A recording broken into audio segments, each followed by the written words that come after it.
Welcome, everybody. I have a very, very exciting guest today with me, Thony Christie, historian of science. We're going to talk about the Galileo affair, talk about some of the history of what went behind that, where a lot of the myths come when it comes to this whole issue, because there's a lot. And we're going to respond to some clips of various creators on TikTok, on YouTube, who've argued that this is all about the church persecuting Galileo because they hated learning and science and they hated heliocentrism. And so, a little bit of backstory, I was disputing with a creator, Planet Peterson, who's got over 300,000 followers on TikTok, about this whole issue. He brought it up. He came after one of my videos, and I kept saying, listen, I'm not an expert on this. I fully acknowledge that. Read the experts, listen to the experts, and he wouldn't do it. So I thought what might be the best thing to do is actually bring one of the experts I was citing in that dispute on my channel for a live stream. So welcome to the channel, Thony Christie. It's lovely to have you today. Good evening. Where I am, it's evening, and where you are, it isn't. Yeah, fine. I've been looking at the Planet Peterson stuff and a couple of other things that you recommended. And there was actually a fairly long exchange of insults with Planet Peterson on Twitter, with Tim O'Neill also involved, who's Tim and I work as a tag team. And he actually, in one of his, you actually showed something from one of Tim's videos, quoting me, and Mr. Peterson said that I was an ignoramus, which is a nice compliment. And so I'm quite happy to agree to come here and talk about this a little bit. Yeah. A couple of introductory remarks, if I may. Yeah, real quick, just to update the audience. So, like, I had cited Christie here in one of my replies, and I was thinking, well, surely, Peterson deals with flat earthers and young earth creationists, and he cites experts. So I'm like, okay, let me actually just cite an expert, because I thought he is someone who would listen to people who have expertise in an area. And instead of actually listening, he just called Christie here an ignoramus in his own video. And I was like, you got to be kidding me. You're acting like a creationist now. Like, this is ridiculous. So we'll be looking at some of those clips in a little bit, but go and give us a little bit of introductory information about Galileo. One of the problems with these people is that they like a very simplistic story with a linear, progressive narrative, preferably with a misunderstood or persecuted hero, and best a conflict between good and evil. And of course, with the Galileo story, you have both. You have a persecuted hero, that's Galileo. Galileo actually only became famous because the church persecuted him. He wasn't actually that significant in the 16th, 17th century. You find him very little quoted by other people. It first becomes a big deal in the sort of 18th, 19th century. And you have the conflict between good and evil, with Galileo being good and the Catholic Church being the evil. It's all very much too simplistic. The real history of science is a complex, convoluted mess that sometimes goes 2 steps forwards, 1 step back, or even a step sideways. Sometimes it just goes around in circles, apparently making no progress at all. And people aren't prepared to get really into the nitty gritty. And stories are much more complex than people are prepared to really take notice of. And there's one thing that comes up with Peterson. You played a quote by James Hannon, who I really like, and I helped him on his last book with some information. A very good book on when the world became a globe, when people realized that the world. And he talked about Greek cosmology. Yeah. And Peterson comes back with and the astrology or cosmology, it doesn't matter. And you have here one of the biggest problems of them all is that people rarely differentiate between cosmology and astronomy, and probably actually don't know what the difference is and what there is between them. And this period, it's very, very important. it goes back to the Greeks who differentiate between cosmology and astronomy. Cosmology is philosophy, and it's the philosophy of describing the cosmos, what it is, the reality. And this is very philosophical. And astronomy is mathematical models of the movements of the celestial bodies, stars, whatever. Whereas cosmology is about truth, philosophical truth, astronomy is merely models. It doesn't matter if they're right or wrong. It's just a matter of whether they actually correctly predict the positions of planets at the times, whether they correctly predict eclipses, and so forth and so forth. They give this famous quote from Plato about saving the phenomena. A astronomical model is supposed to explain mathematically the movements. It doesn't matter whether it's true or not. It's just an explanation. And you have a problem in the Middle Ages and going into the Renaissance, which is the period we're going to be talking about, in that people's views of the heavens, of the cosmos, were on the one side, it's the cosmology of Aristotle, and on the other side, the mainstream view, and on the other side, it's the astronomy of Ptolemy. And the two don't fit together. They're actually contradictory. So that, and Aristotle actually had his own astronomy, which is different.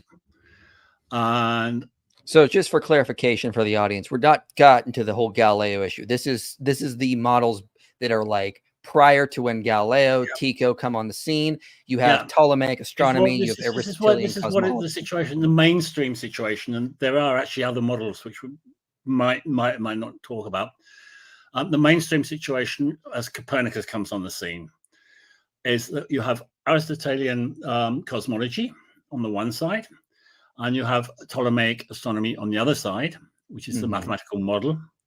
The Ptolemaic astronomy is the astronomy with the difference in epicycles. So you have a big circle going around the Earth, and the planets are a little circle going around the big circle.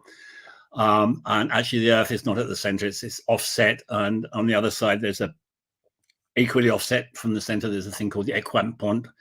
And if you measure from the equant point the progress of the planet, it then moves in uniform circular motion, which is a cosmological rule that Plato originally, it actually goes back earlier, but Plato put in the world, and Aristotle insists on. The planets move uniform circular motion. That's one of the cosmological rules. And another one of Aristotle's cosmological rules is that everything is homocentric. That all of these circles go about one common center, and that common center is the Earth. And the Ptolemaic astronomical system very much doesn't.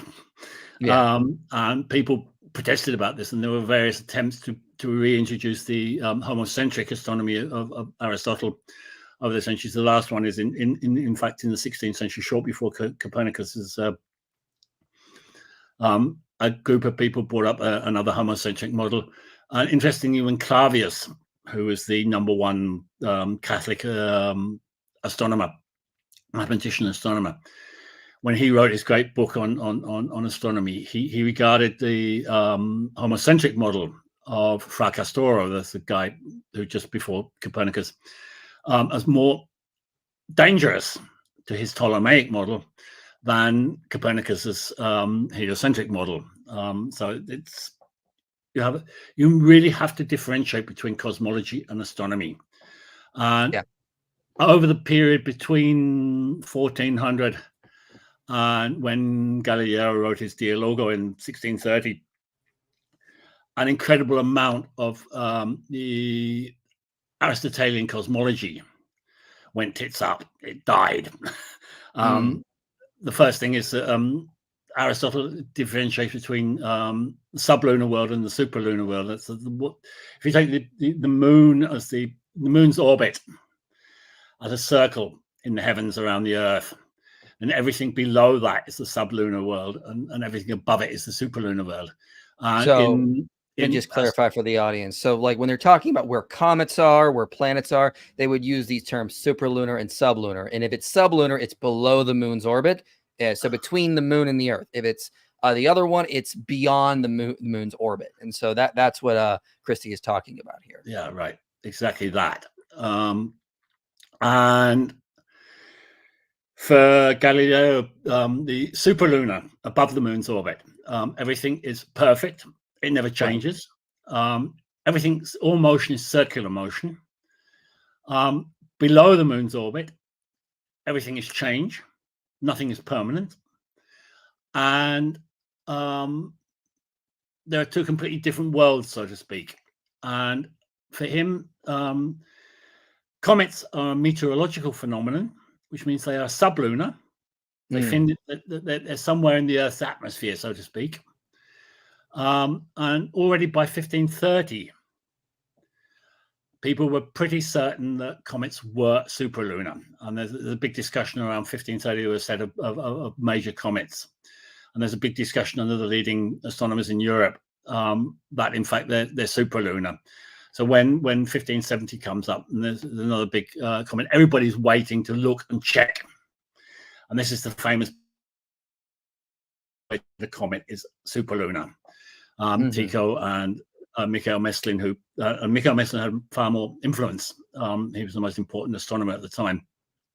Both Tycho and Michael Messlin and a couple of other people say this comet is definitively superlunar. It's not sublunar. So that's Aristotle out the window. So basically, they had demonstrated comets are superlunar. They're not. Yeah.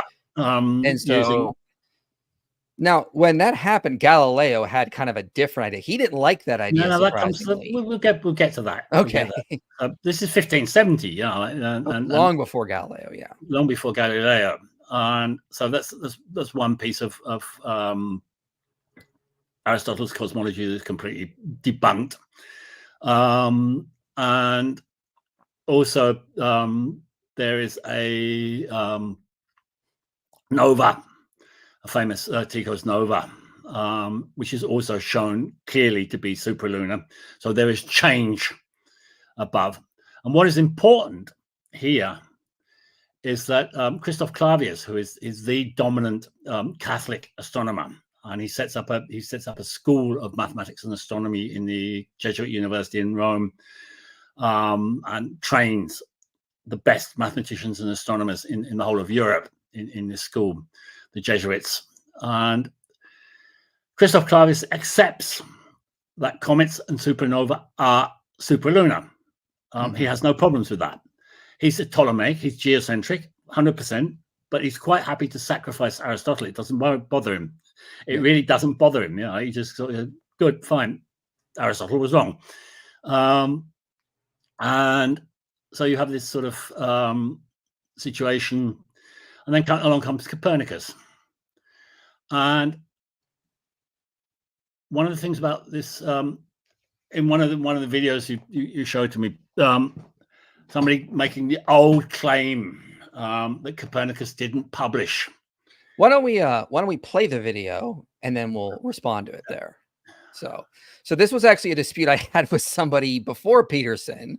This guy is called the Geo Hooser, and he typically does like economic stuff, but he decided he was going to talk about the formation of science, and he made a whole bunch of errors. And so this was one of his replies to me here. So this is what he said in this video here about Copernicus. Talking about Copernicus, he was ordained and never opposed by any church. Yes, he was ordained. He was not opposed because he did not let his work publish until after or right before his death. Their response was that he just didn't want to be mocked by his peers, but let's just go to his own quote. For a long time, I was undecided as to whether I should publish these commentaries. They know that the Pythagoreans, formerly of the same opinion, were sentenced to death, not knowing the cause. So I tried to find that quote. Well, couldn't find it. I heard this afternoon and thought, I know my Copernicus, and Copernicus never said that. That's what I thought. I got out my copy of De Revolutionibus, the English translation, of course. And And what he actually says is, therefore, I debated with myself for a long time whether to publish the volume which I wrote to prove the Earth's motion, or rather to follow the example of the Pythagoreans and certain others who used to transmit philosophy secrets only to kinsmen and friends, not in writing but in words of mouth, as is shown by Lysis' letter to Hipparchus. Nothing about death, nothing about, it's a complete fake quote which he brings. Right. What it actually happens here, and it's quite interesting because what he says about Copernicus being scared because of the religious backlash was a standard view right up to about the 1960s, when people actually started looking at it properly. And Copernicus actually had a lot of support from leading church figures to publish his book. He got Cardinal Schoenberg, who is one of the most influential cardinals in the whole of the church, wrote a very sweet letter to him, sort of, I'll pay to have your manuscript copied so that you can get it published. That letter is actually in the front of De Revolutionibus. Tiedemann Gieser, his Bishop of Köln, who's Copernicus' best friend, highly influential figure in the church, pressed him to publish. Dantiscus, his own bishop, his own employer, was very favorable. Dantiscus was a patron of Geoffrisius, who's an important mathematician, astronomer, instrument maker, globe maker in the Netherlands. And Dantiscus invited Geoffrisius to come to Fromborg and work with Copernicus. And Geoffrisius actually wrote the first, published the first report, comment on De Revolutionibus after it was published. Copernicus, waiting till he died, he didn't publish for one very good reason. He originally wrote in about 1510. He wrote a manuscript in which he outlined his theories of a heliocentric system. This manuscript has become known as the Commentariolis. He didn't actually give it this name, probably from Tycho Brahe, but it's not certain. And he sketches his theory. And this got quite widespread. Somebody read it to the Pope in sort of 1540 or about that time, and got given a guy called Widmanstetter, read it to the Pope, and the Pope gave him a nice prize for having read it.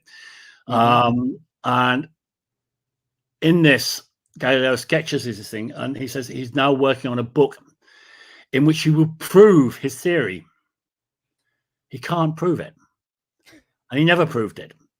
And that is the reason why he didn't publish, or didn't want to publish, because he was still trying to find a way to prove the heliocentric theory. And Rheticus famously goes to Fromborg in 38, and sort of says to Copernicus, "Come on, let me." And he writes a report on this, the Narratio Prima, and publishes it. He publishes it in Danzig, and a friend of his publishes it again in Basel, and it gets very, really good reception.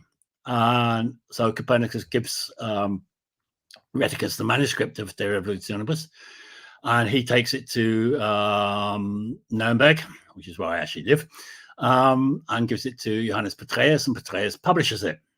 And there are no problems for the church whatsoever.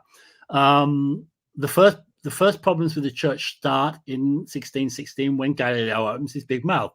Until that point, so before we get to that, I mean, if like what I understand from reading, yourself reading James Ungariano, is that Copernicus was like, he knew his model wasn't proven, so he actually published it as a mathematical model. Copernicus believed it was real.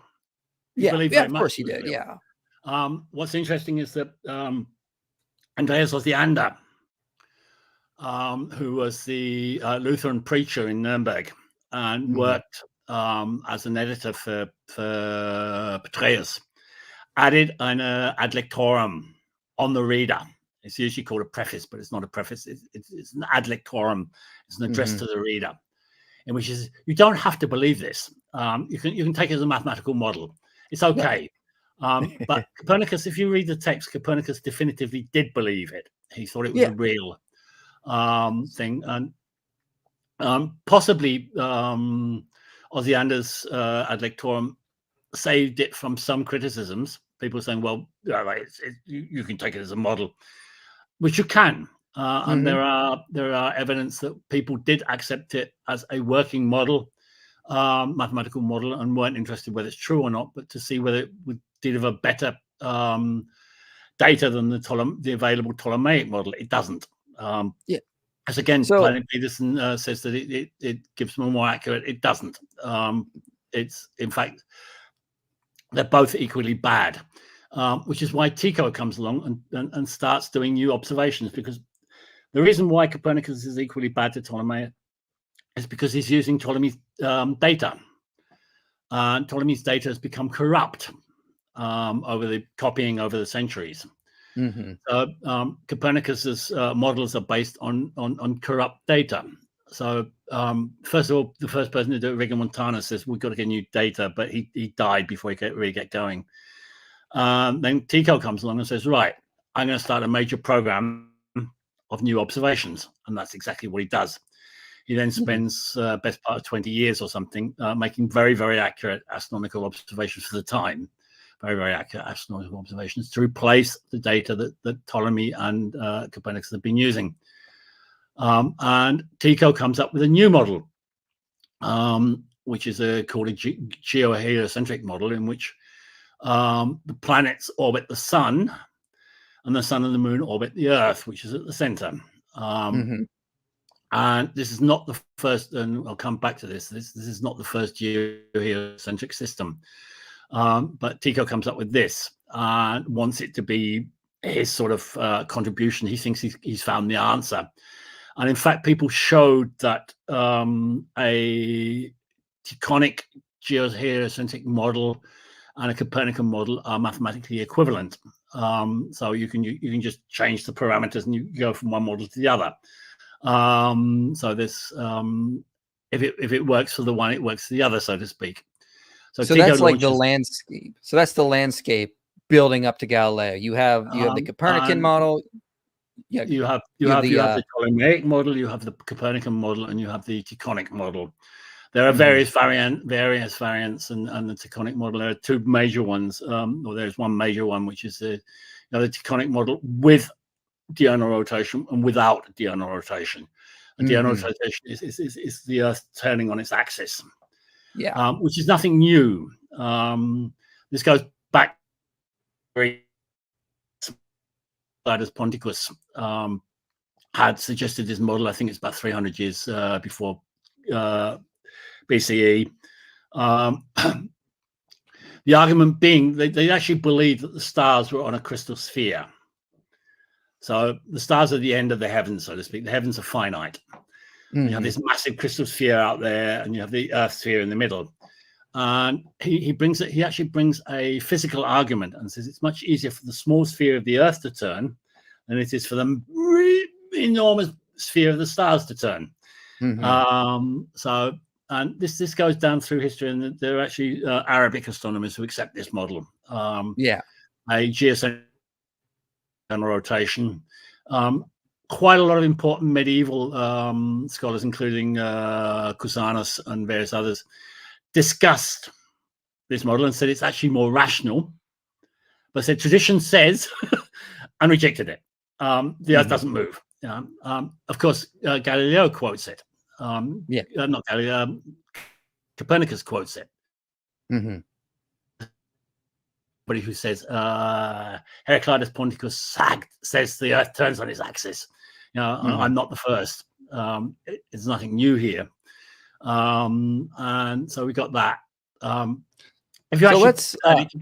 If you put it together, you have around 1600, between 1600 and 1610, you actually have a total of about 10. I'm not going to list them all, but you have a total of about 10 different models competing with each other, and they've all got their supporters. But the major one, the Copernican model and the Tychonic model. Those are the three big ones. And as I say, with the Tychonic, you have to decide between the two different versions of it, one with diurnal rotation, one without diurnal. There are actually Ptolemaic models, as I say, with diurnal rotation. William Gilbert, who's famous for his book on magnetism, he actually has a Ptolemaic model with diurnal rotation in his book on the magnet. So it's not unknown. And Galileo is a big fan of Gilbert's work. So just to clarify something, you broke up a little bit there. So we had the three main models: you had the Ptolemaic, Copernican, and the Tychonian model. And this is all sort of like the landscape building up to Galileo, because the myth we often hear is that the church held dogmatically to like a Ptolemaic model. All the scientists were holding to a Copernican model, and Galileo supported it. The church persecuted him for him. And that's just a myth. There was a whole big scientific discussion going around. I'm using the word scientific, like anachronistic there. They weren't using the term, but there was various models. And a lot of the research discussion. a lot of the research that supported the Copernican model also supported a Ptolemaic model. Correct me if I'm wrong, but I think the consensus building up to Galileo was leaning more towards the Tychonian model at that point. Or maybe like a Keplerian model. We'll get there. Along comes Kepler.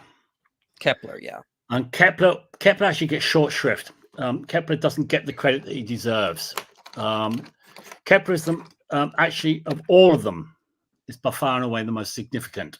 But everybody says, laws of planetary motion, Kepler, bang, forget it. Yeah, he's actually the most significant mathematician, astronomer of the whole bunch by a long way. He's only the only person who's more important than Kepler is Newton. And without Kepler, there's no Newton. Kepler's third planetary law is actually the law of gravity in another form, which is what Newton used to prove the law of gravity, because you can prove Kepler's third law empirically. So if you can show them to be mathematically equivalent, which they are, then because Kepler's third law is empirically true, then the law of gravity is empirically true. You know, it's a lovely trick. It's a beautiful. If you read it in the Principia, it's a beautifable piece of work which Newton does there. But so Kepler comes on, and Kepler is a heliocentric, correct? And Kepler starts working he's always written off as an assistant, but he wasn't. To Tycho, he starts working with Tycho. He has his own position.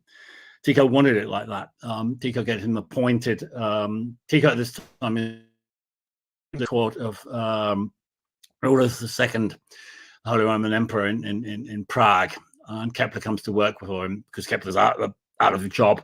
He desperately needs a job, and he gets Kepler a position directly on the court, being paid, which was difficult because he often didn't get paid, to write the Rudolphine tables, which is the planetary tables based on Tycho's observations.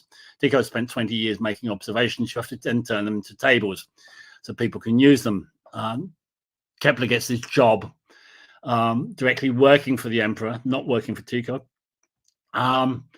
Tycho dies within a year of Kepler starting work, and Tycho on his deathbed sort of says, "You will of course prove my system, won't you? Please, my death wish." And Kepler says yes, and then proceeds to do exactly the opposite. And he dumps Tycho's system, and he's a Copernican. He's been a Copernican since he was at university. And he starts working on producing new planetary orbits, originally trying to produce circular orbits based on the data from Tycho, and realizes he can't do it and ends up with his famous elliptical orbits and his three laws of planetary motion. The first law says that a planet's orbit is an ellipse with the sun at one focus of the ellipse. So it's not at the center. The ellipse has two focuses. If you want to draw an ellipse, you don't have one point like a circle. You have 2 points and a piece of string go around both. And I don't know if you did at school. And the sun is at one focus of the ellipse. So at one point, the planet is much further away from the sun than the other end of the ellipse, so to speak.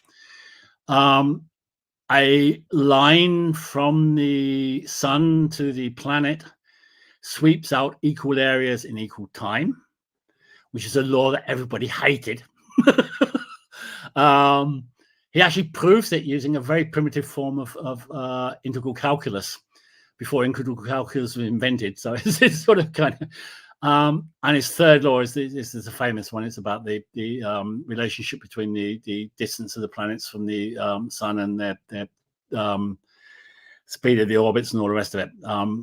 So the radius and the time inverse and all the rest of it. And the first two come in Astronomy Nova in 1608. And the third one, the Harmony Law, comes in the Harmonici Mundi in 1618. And 1621, I think, he publishes then his Epitome Copernici, in which he does a whole textbook presentation of his heliocentric system with his three laws and explaining it all and all the rest of it. And this is actually the most significant publication on planetary theory and before Newton, because he really lays it down in very great detail and mathematical detail and very just exactly. To give someone a reference point here, Kepler is publishing this heliocentric model before Galileo's trial ever was even in view. Yeah. And the church had no problem with this. They're like, yeah, it sounds great. No, they did. No, well, they actually went. We'll come to that in a minute. Okay. So Kepler, the original part is 1608. Galileo famously ignores Kepler. He doesn't want anything to do with it. Right. Galileo, first of all, he insists on circular orbits. Okay. He insists on the whole epicycle deferent model, the Copernican model for orbits, which goes back to Ptolemy, of course, and doesn't even mention Kepler. Kepler doesn't exist. He also rejects Tycho. So like sort of he's really sort of doing his thing. And in fact, we'll get that in a minute, but his I'll explain it in terms his Dialogo, which is the book he got banged up for, is actually a straw man, and I'll explain that in a minute.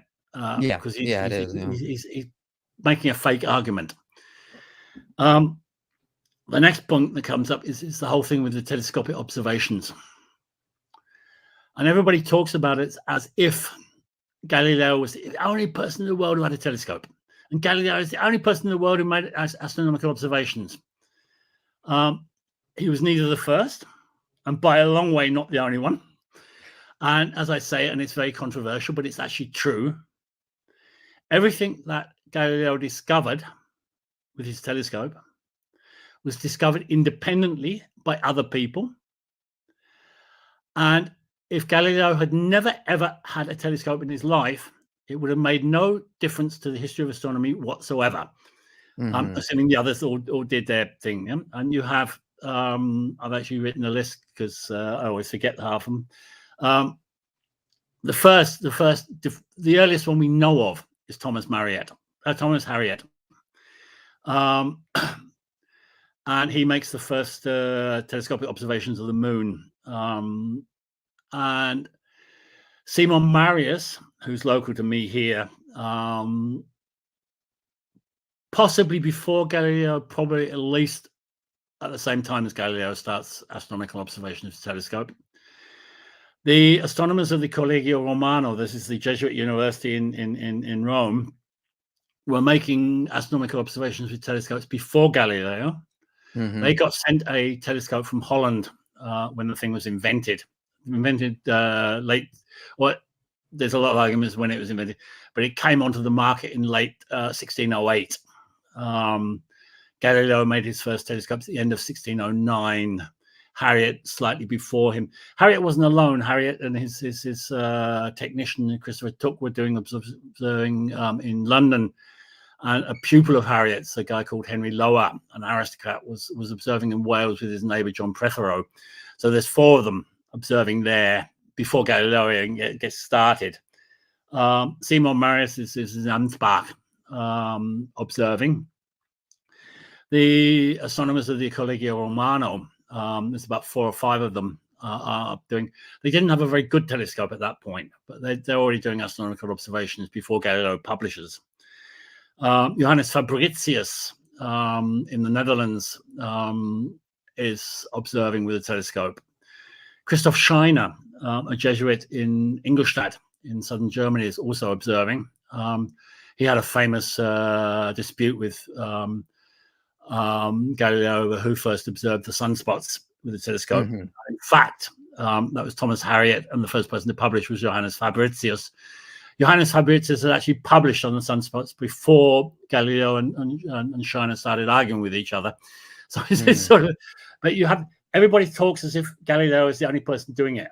You have Longomontanus, who'd been an assistant to Tycho, was now professor in Copenhagen. He's using telescopes with somebody else as well.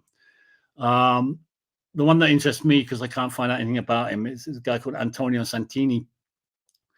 The Jesuits, and we'll come to this, the Jesuits in the Collegio Romano couldn't get a good enough telescope to observe the moons of Jupiter. And Santini, who was in Venice, sent them a telescope that could do this. So he was already making good quality telescopes and observing. And there are other people in France and so forth. It's a myth that Galileo is, what Galileo did was he published. Before everyone else did, you know. Before anybody else. And he published the Sidereus Nuncius in early 1610. And he published because he discovered the moons of Jupiter. And he thought, wow, shit, this is my ticket. At this point in his life, Galileo is a middle-aged university professor who has no future and nothing. And he's now got the golden ticket. He's got the moons of Jupiter. And he goes to town on it. And he calls them the Medicean stars because he wants to get the sponsorship of the Medicis, you know, like sort of, which he does get. He then leaves Padua and Pisa and goes over to the Medicis and becomes court philosopher and all the rest of it. This is his ticket. This is his golden ticket, the moons of Jupiter. And he actually, in his notes, he's making his notes on his observations in Italian. And the night after he makes his first observations of the moons of Jupiter, he changes to Latin. He knows he's going to publish. This is it. Yeah, I've got it. The biggest joke of the whole of the history of telescope observations is Simon Marius observed the moons of Jupiter exactly 1 day later than Galileo. But he didn't publish in 1610. He first published in 1614 and then got accused of plagiarism, which isn't true. And that's another story. And the Sidereus Nuncius is not a serious scientific report. It's a press report. This is so, wow, look what I've discovered. Yeah. That's Galileo's publication, correct? Yeah. This is Galileo's 1610 publication of his the first publication of telescopic observations, astronomical observations. If you compare it with Simon Marius's Mundus Jovialis from 1614, there the observations of Jupiter are a scientific report with tables, and you can work out the orbits for it and all the rest of it. They're much more. His observations are actually much more accurate than Galileo's, which is why we know he isn't plagiarizing Galileo, because there are other observations and they're more accurate. So, as I say, this is one of the biggest myths that gets propagated, that Galileo is the telescope man. He's the guy who published. And this for people in academia, like publish or perish. Thomas Harriot never published anything and sort of disappeared off the face of the earth until the 19th century. He corresponded with Kepler. He corresponded with lots of other people. So we know what he was doing, but he didn't publish. And his work is much better than Galileo's, but he just doesn't publish. Why? Nobody quite knows. But as I say, Galileo becomes overnight. He becomes the absolute overnight sensation. And you now get the point. Planet Peterson keeps saying again and again and again that the church ignores the evidence, ignores Galileo's evidence.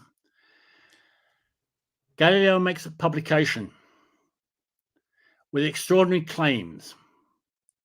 There's an organization today, an internet organization, which is called Retraction Watch, which monitors the number of scientific papers that get retracted, withdrawn, because other people can't duplicate the results of the published paper. Yeah? Somebody publishes a paper with empirical evidence. Other people try to duplicate it. They can't duplicate it. The paper gets withdrawn, retracted. And as I said, there's a complete organization called Retraction Watch that does this. If you publish something, if you make something public, a discovery, other people have to prove that it's actually real. They can't take your word for it. A lot of people said at the beginning of Galileo, well, that sounds pretty funny. You know, like, what are you going? And the astronomers in the Collegio Romano, so this is the Jesuit astronomers, the Catholic University in Rome. This is the hardcore of the church. The Jesuits are absolute hardcore Catholics to go now. They took on the task of proving Galileo right. Interesting. And they did so. It took, as I said, they had problems getting a telescope to work that would, to build a telescope that would actually show the moons of Jupiter. This guy from Venice, Antonio Santini, sent them a telescope and they did it. And they confirmed every single one of Galileo's observations. And they invited him to Rome and threw a banquet to celebrate.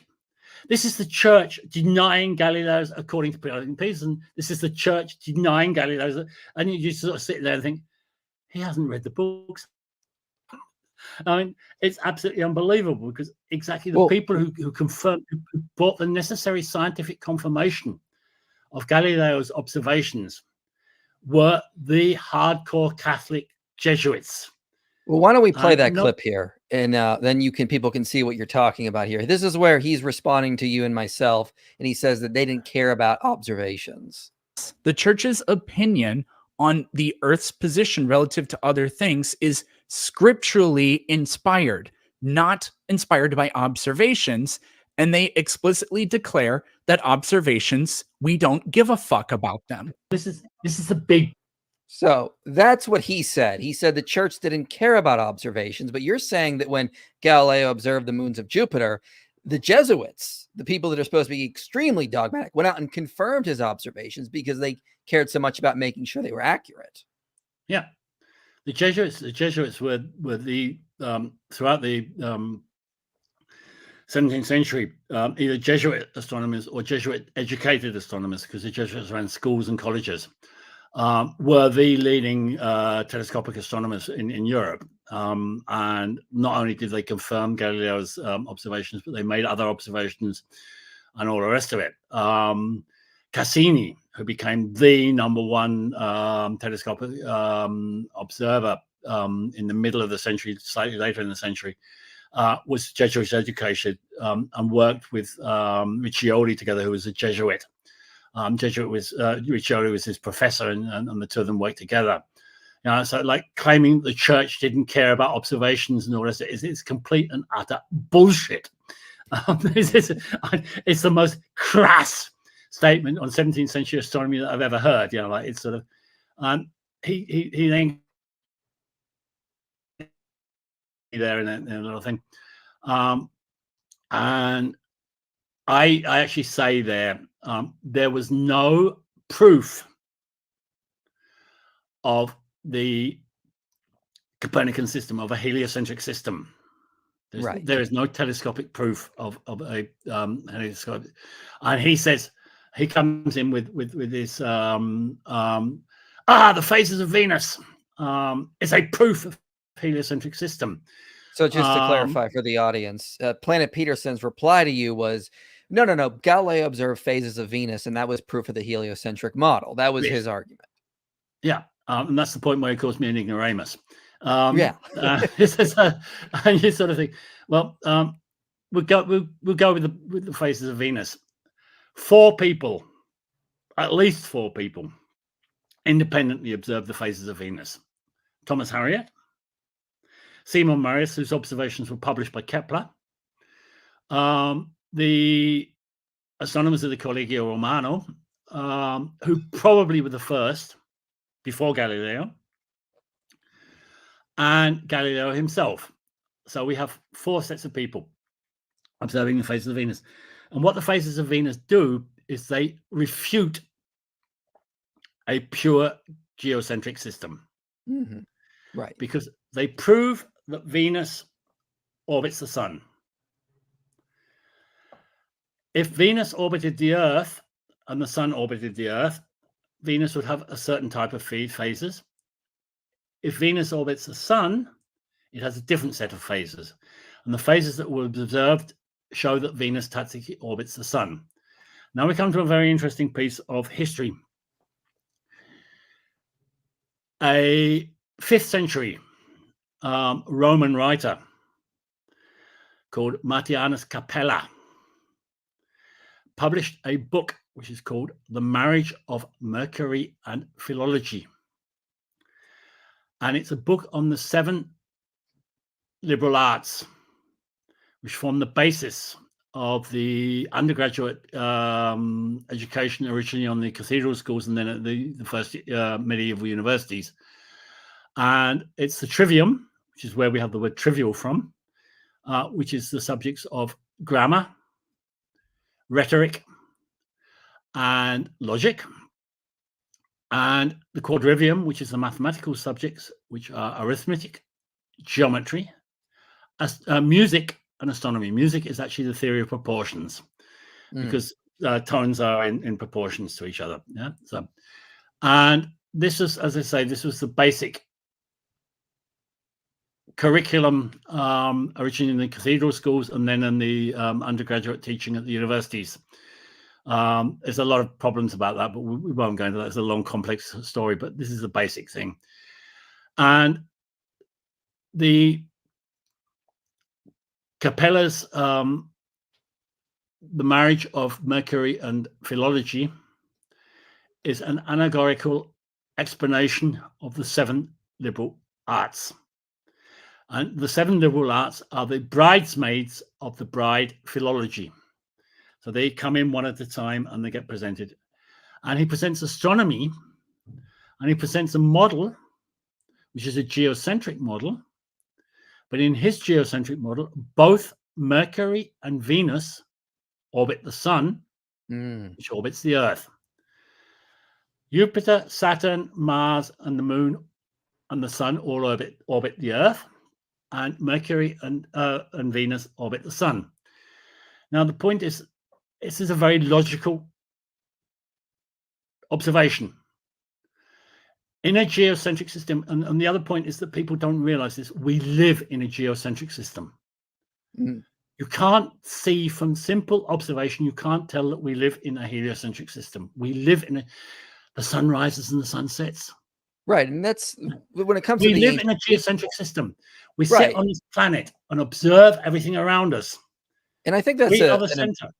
I think that's an important point you bring up, because people tend to talk about like the ancient Babylonians or the ancient Israelites as being these stupid people who didn't know this stuff. And it's like we're standing on their shoulders. That's why we're able to make the advances we had. They were doing the best of what they had with the tools and the knowledge they had at the time. And so like to just sort of demean them is just really disrespectful. And just we live in a geocentric system. From observation. Navigation. Yeah. Is still taught as if we had a geocentric system, because stellar navigation relies on the fact that the stars are around the Earth. So you can't actually, with the stuff that was available at the beginning of the 17th century, you can't prove in any way whatsoever that the system is heliocentric. You can't prove in any way whatsoever that the Earth moves. And I challenge people to do this. I say, go away with that which was available, instruments, knowledge, and what have you that was available at the beginning of the 17th century, and prove to me that the Earth moves. You can't. It's impossible. Do you feel it moving? No, the Earth, of course not. No. If you're on a point on the equator, you are moving at a speed of 1,600 kilometers an hour. Yeah. And I say, on a motorbike, accelerate up to 100 kilometers an hour, then sit upright, take out a newspaper and read it. People look at you and say, "You've got." If you're on the equator, you're traveling at 1,600 kilometers an hour. Yeah, it's impossible. Yeah, it's ridiculous. Of course, you're not. Yeah, we live in a geocentric system.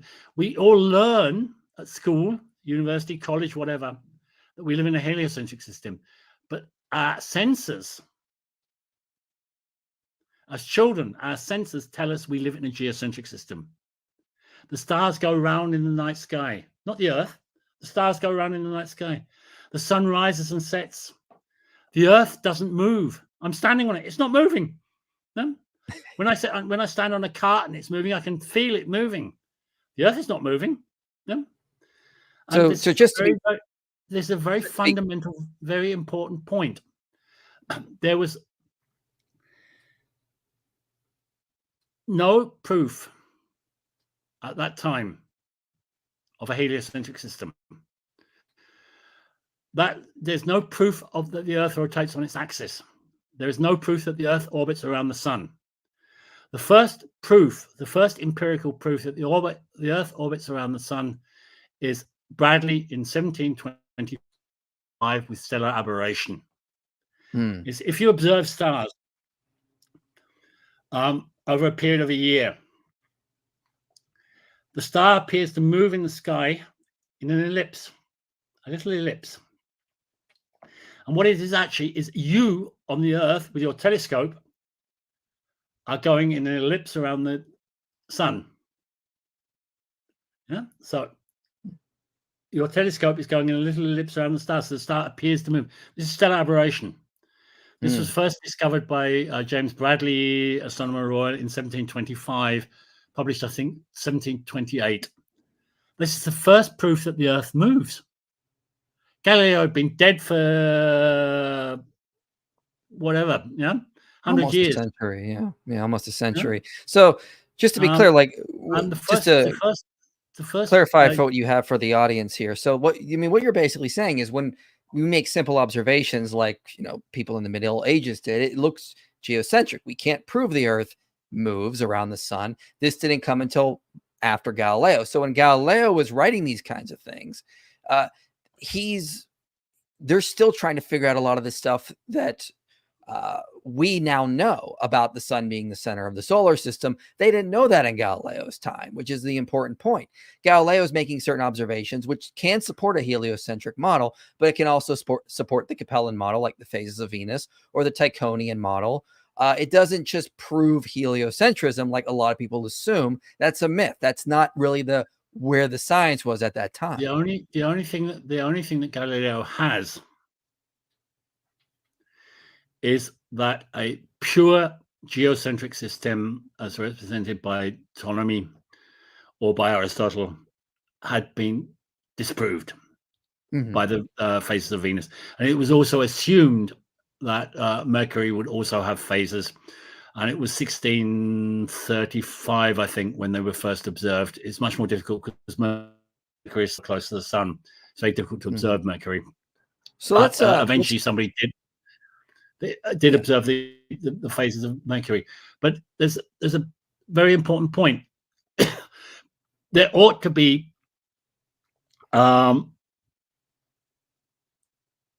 proof that the Earth orbits. And if you hold your finger up in front of your nose and close one eye and then open it and close the other eye, your finger appears to move in front of you. If the Earth moves from one side of its orbit to the other and you observe a star in the sky, then that star ought to move against the background. It does. But the distances are so great and the movement is so minimal. It was first in the 19th century before anybody succeeded in observing this. And this was the proof that everybody was looking for, that Bradley was looking for it when he discovered stellar aberration, which is also a proof that the orbit, the proof that the Earth rotates on its own axis, which has long been accepted by then, was 1851, Foucault's pendulum, which if you hold a pendulum up and the Earth rotates under the pendulum goes back and forth. It doesn't go back and forth in a sort of figure eight because the Earth is moving. What's interesting is that Viviani, who was an assistant to Galileo, after Galileo's death, was doing experiments with pendulums because Galileo did experiments with pendulums, and he observed this and didn't realize what he'd observed. He thought there was something wrong with his experimental setup, but he'd actually observed diurnal rotation, but didn't realize it. This is sort of one of the great jokes of the history of history. It's like I say, it's not a linear progression. We long before Bradley and long before the Foucault's pendulum, we'd already accepted that the Earth is the heliocentric system without the evidence, without the proof, without the empirical proofs. There's just too much other sort of semi observations during the 17th century showed that the planets sort of rotate on their axes. Jupiter was observed, Mars, and so forth. So if they rotate on their axis, then probably the Earth rotates on its axis as well, and or stuff like this. You know, it's sort of indirect. And the big step came with sort of late 17th century. People just sort of said, "Well, we've got a Tychonic model and we've got a Keplerian model, and the Tychonic model is too complex." And it's the only example I know of in the history of astronomy, and says like, we take the simple model. Yeah. And so let's get back to Galileo. We go for back a to little Galileo bit now, and Dialogo. I said the Dialogo is a straw man. It's a complete straw man. It's dialogue on the two chief world systems.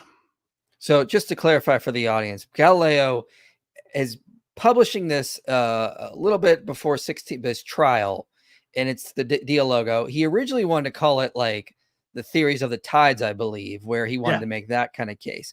Now, what he's doing though is like, as Christie had mentioned earlier, there was the Tychonian model, there was the Keplerian model. Galileo's book that he publishes that got him in trouble sets up the straw man, as you were mentioning. It's between a Copernican model. It completely ignores the Keplerian model, so Kepler's model. It's between the Copernican model and just an outdated Ptolemaic model that most had basically rejected at that point. That's exactly that. By 1630, there were people still supporting a Capellan model and so forth, but mainstream was either a Tychonic model with diurnal rotation or the Keplerian elliptical model. Peterson keeps saying, yeah, it's the same thing. There's a massive difference, a really, really massive difference between the Copernican model and the Keplerian model. And they were regarded as competitors. Right. In the early 17th century, they were regarded not as being the same thing. They are regarded as being competitors. And the biggest difference about them is the Copernican model said that the planets went around the sun in perfect circles because they were superlunar. Whereas the Keplerian model, Kepler's model, said they went around in elliptical motions. And that is what we eventually adopted because that actually is supported by the science. We've never been able to confirm a Copernican model. This is what people don't realize, is that they think, oh, true. Yes, they think that somehow like we live in like a Copernican system. And that's just false. That it's always been standard. It's a standard saying that we live in a Copernican world. We don't. We live in a Keplerian world. Correct. And the two models that were competing in 1630 are the Tychonic model with diurnal rotation and the Keplerian model. And Galileo ignores both of them completely, totally. The best indication that the heliocentric model is correct is in fact Kepler's three planetary laws, which are based on empirical observation. They are derived from the data from Tycho Brahe, and they are empirical, and they are confirmed by other people. One of the things that Cassini and Riccioli did was that they proved using a thing called a heliometer, which is a fascinating thing. You drill a hole in a wall, and you put a ruler, a brass ruler, on the floor of a building, and you track the path of the sun through the air along this brass ruler. And this is a heliometer. And they were put in churches. And Cassini and Riccioli built a heliometer. And they prove that either the Earth's orbit around the sun or the sun's orbit around the Earth is an ellipse, definitively. Yeah? Empirical proof. They can't say which it is. They can't say whether the Earth orbits the sun or the sun orbits the Earth. But this orbit is definitively an ellipse. Yeah? So let me ask you. This is one of the factors where you're going towards acceptance of the heliocentric model. And you have in 1630, Ptolemy had been refuted. Galileo had been one of the people with the phases of Venus and had refuted it. Ptolemy was dead. Copernicus had been abandoned. People no longer talked about Copernicus. It's Kepler. So let me ask you this then. So what exactly got Galileo in trouble with the church then? Because he's supporting a Copernican model. People tend to think that it was just his adherence to heliocentrism that got him in trouble because the church dogmatically rejected that. What's your take on that, and what's the real history here? Good. It's again. It's actually, as I said at the beginning, real history of science is complex and convoluted. There are a lot of factors in this. Galileo became a convinced Copernican, and he knew that the Copernicus system had not been proved. It's a hypothesis. And he wanted to be the guy who proved the Copernican system. So he's agitating.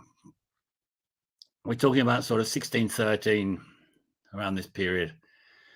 And one of his mates, a cardinal, says, calm down. Just calm down. And interesting, this mate, this cardinal, is the guy who later became the Pope that sent him to jail. So he said, calm down, and it'll come. And there's a famous story that one of Galileo's students was present at a dinner from the Grand Duchess of Florence, Medici, and a Aristotelian philosopher, and they got onto the subject of heliocentrism and the Bible, and this guy explained it was impossible that heliocentrism, blah blah blah, because of the Bible, blah blah blah. And the Grand Duchess sort of said, well, sort of, what do you think? And turned to Galileo's student. And he sort of said, well, blah, blah, blah, blah, blah, blah, blah, blah, blah. I'm not going to stick my neck out here. And he wrote a letter to Galileo. And Galileo wrote a letter back, which is a famous letter to Castelli. And what Galileo does in the letter to Castelli is he says, yeah, there are passages in the Bible which say that the earth doesn't move. What we got to do is to reinterpret the Bible. We are in the middle of the Counter-Reformation. The Reformation, and this is what I say about history of astronomy, history of science is complex.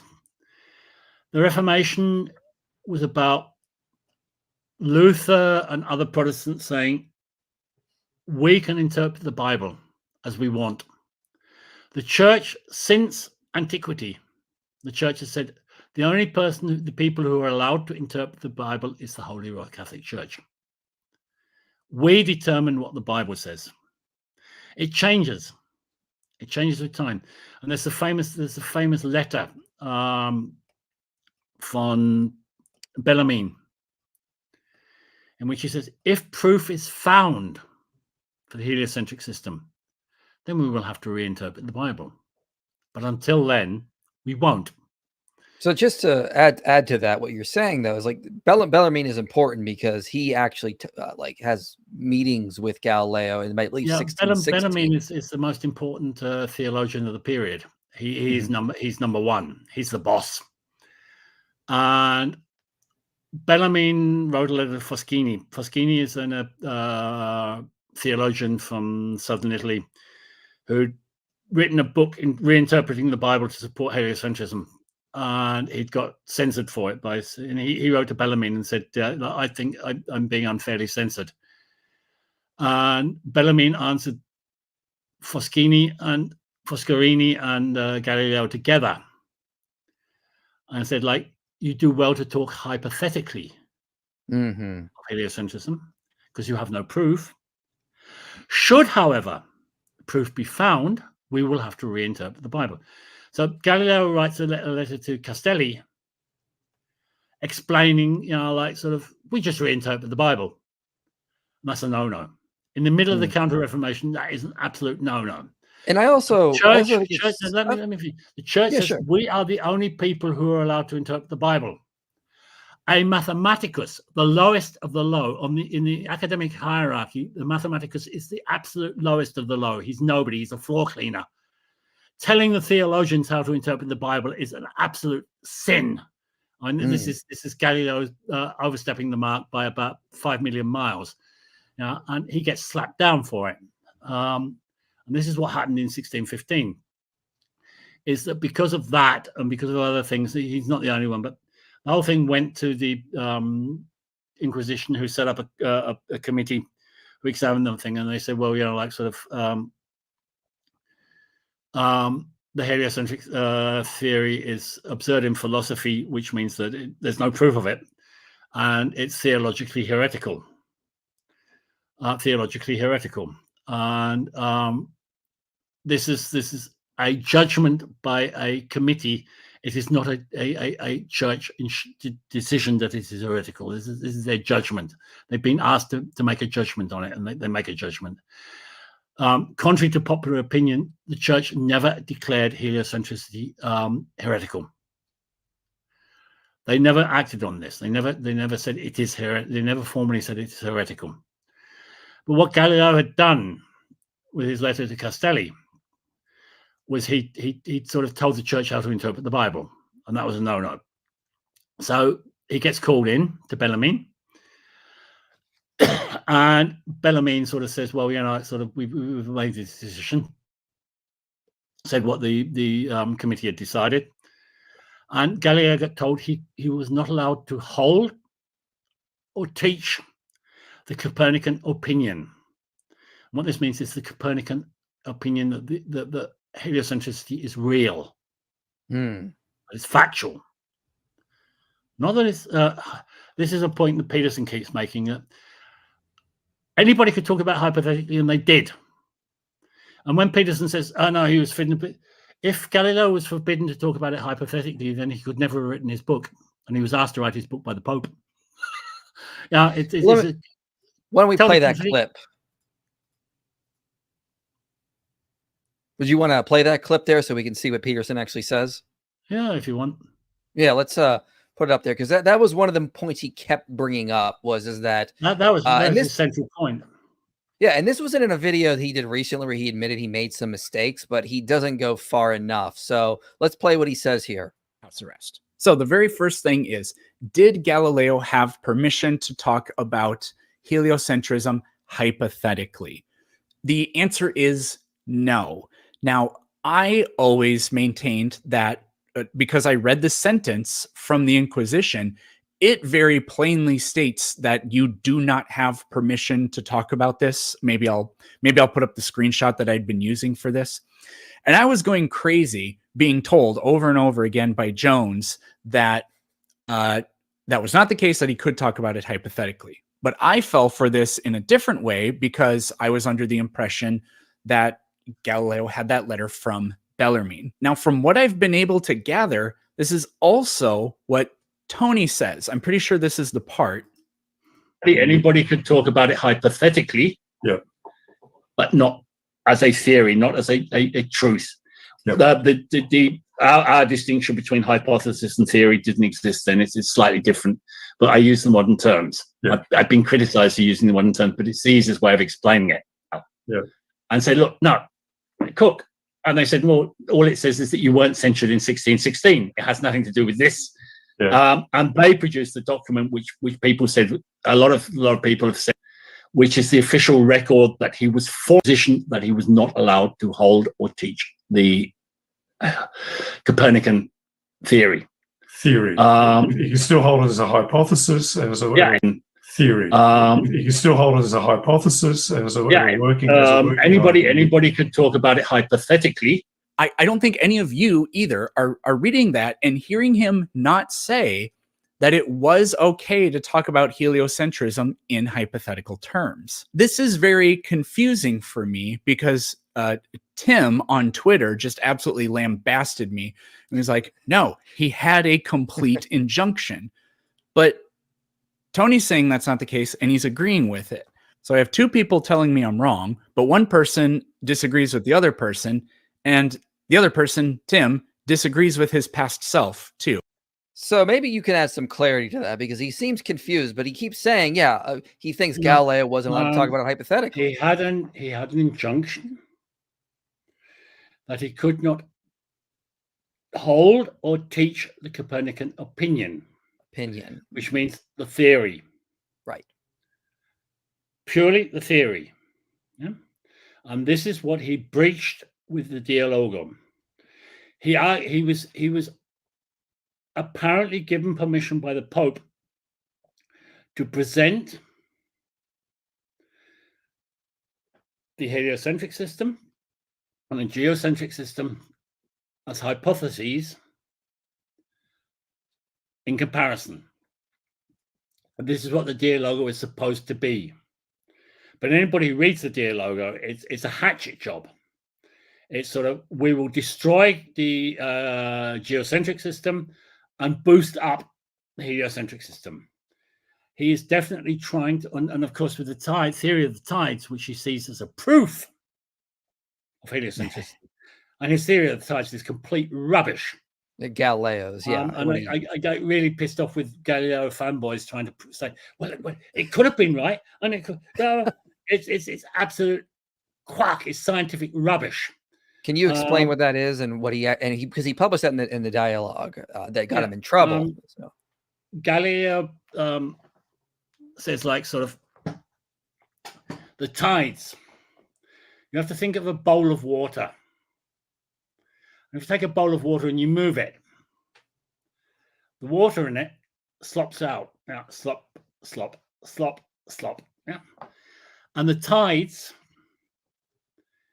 are the water of the earth slopping around because the earth is moving.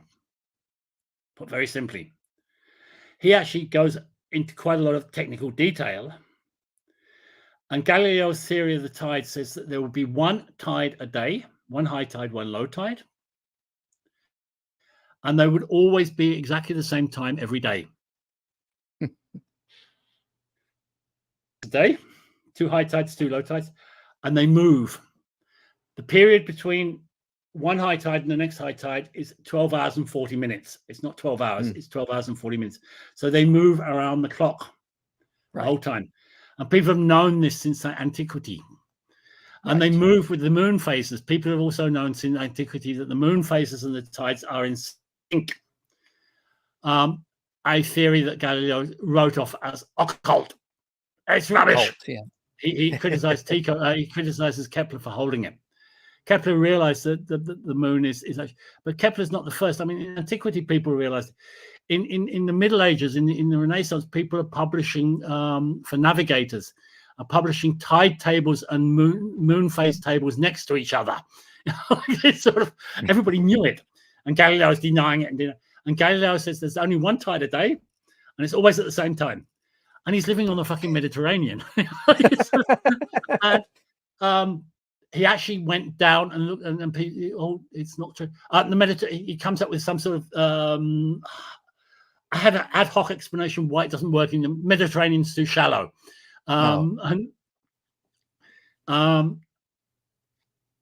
Anywhere he'd look, there are actually 2 places in the world where there are only 1 tide a day because of geographical, geological situations and so forth. But everywhere else, there are 2 tides a day, and they go around the clock. You know, so his theory of the tides is a complete hogwash. You know, and people defend it. Yeah, it's a mechanical theory. It's a physical theory. It's lousy. And when he says, it's very obvious. There's a very strict correlation between the tides and the phases of the moon. Galileo dismisses it and says it's occult. Occult, yeah. And you turn on, if you're a real scientist, you say, right, how do I explain this correlation? What is causing it? What is the cause behind it? Which is exactly what Newton comes up with gravity. It's caused by gravity. It's actually a combination of the moon's gravity and the sun's gravity, gravitational pull. So you have an explanation. Galileo refused to look for an explanation. He just dismisses the evidence. He dismisses exactly as he dismissed the evidence for comets. We get back in 1618. There were 3 big comets in Europe. One of them a very major one. And Galileo was ill and didn't observe them. And 2 Jesuit astronomers did observe them. One of them made the first ever telescopic observations of the head of a comet, which is very important because they realized that there is something there. Because there's a little ball of stuff at the head of a comet. And the first telescopic observation. And Oreste Grassi published a book on the comet, which said it's superlunar and gave its orbit and all the rest of it. And Galileo gets asked what he thinks of this, and he hadn't observed it. He'd been ill. So he comes out and says, no, comets are sublunar. Aristotle says it. Yeah, he doesn't actually say Aristotle says it. But so like people are going on about Dialogo being modern, but it's got this theory of the comets which is completely wrong, and people have been showing that comets were superlunar since 1570. You know, and the Catholic Church accepted it, and it's Jesuit astronomers who are saying it, and he's just rejecting it. He's rejecting the observation. He's rejecting the evidence. Galileo is rejecting mathematical and observational evidence. He is supposed to be the guy who, according to Planet Peterson, is the one who has the evidence and the observation.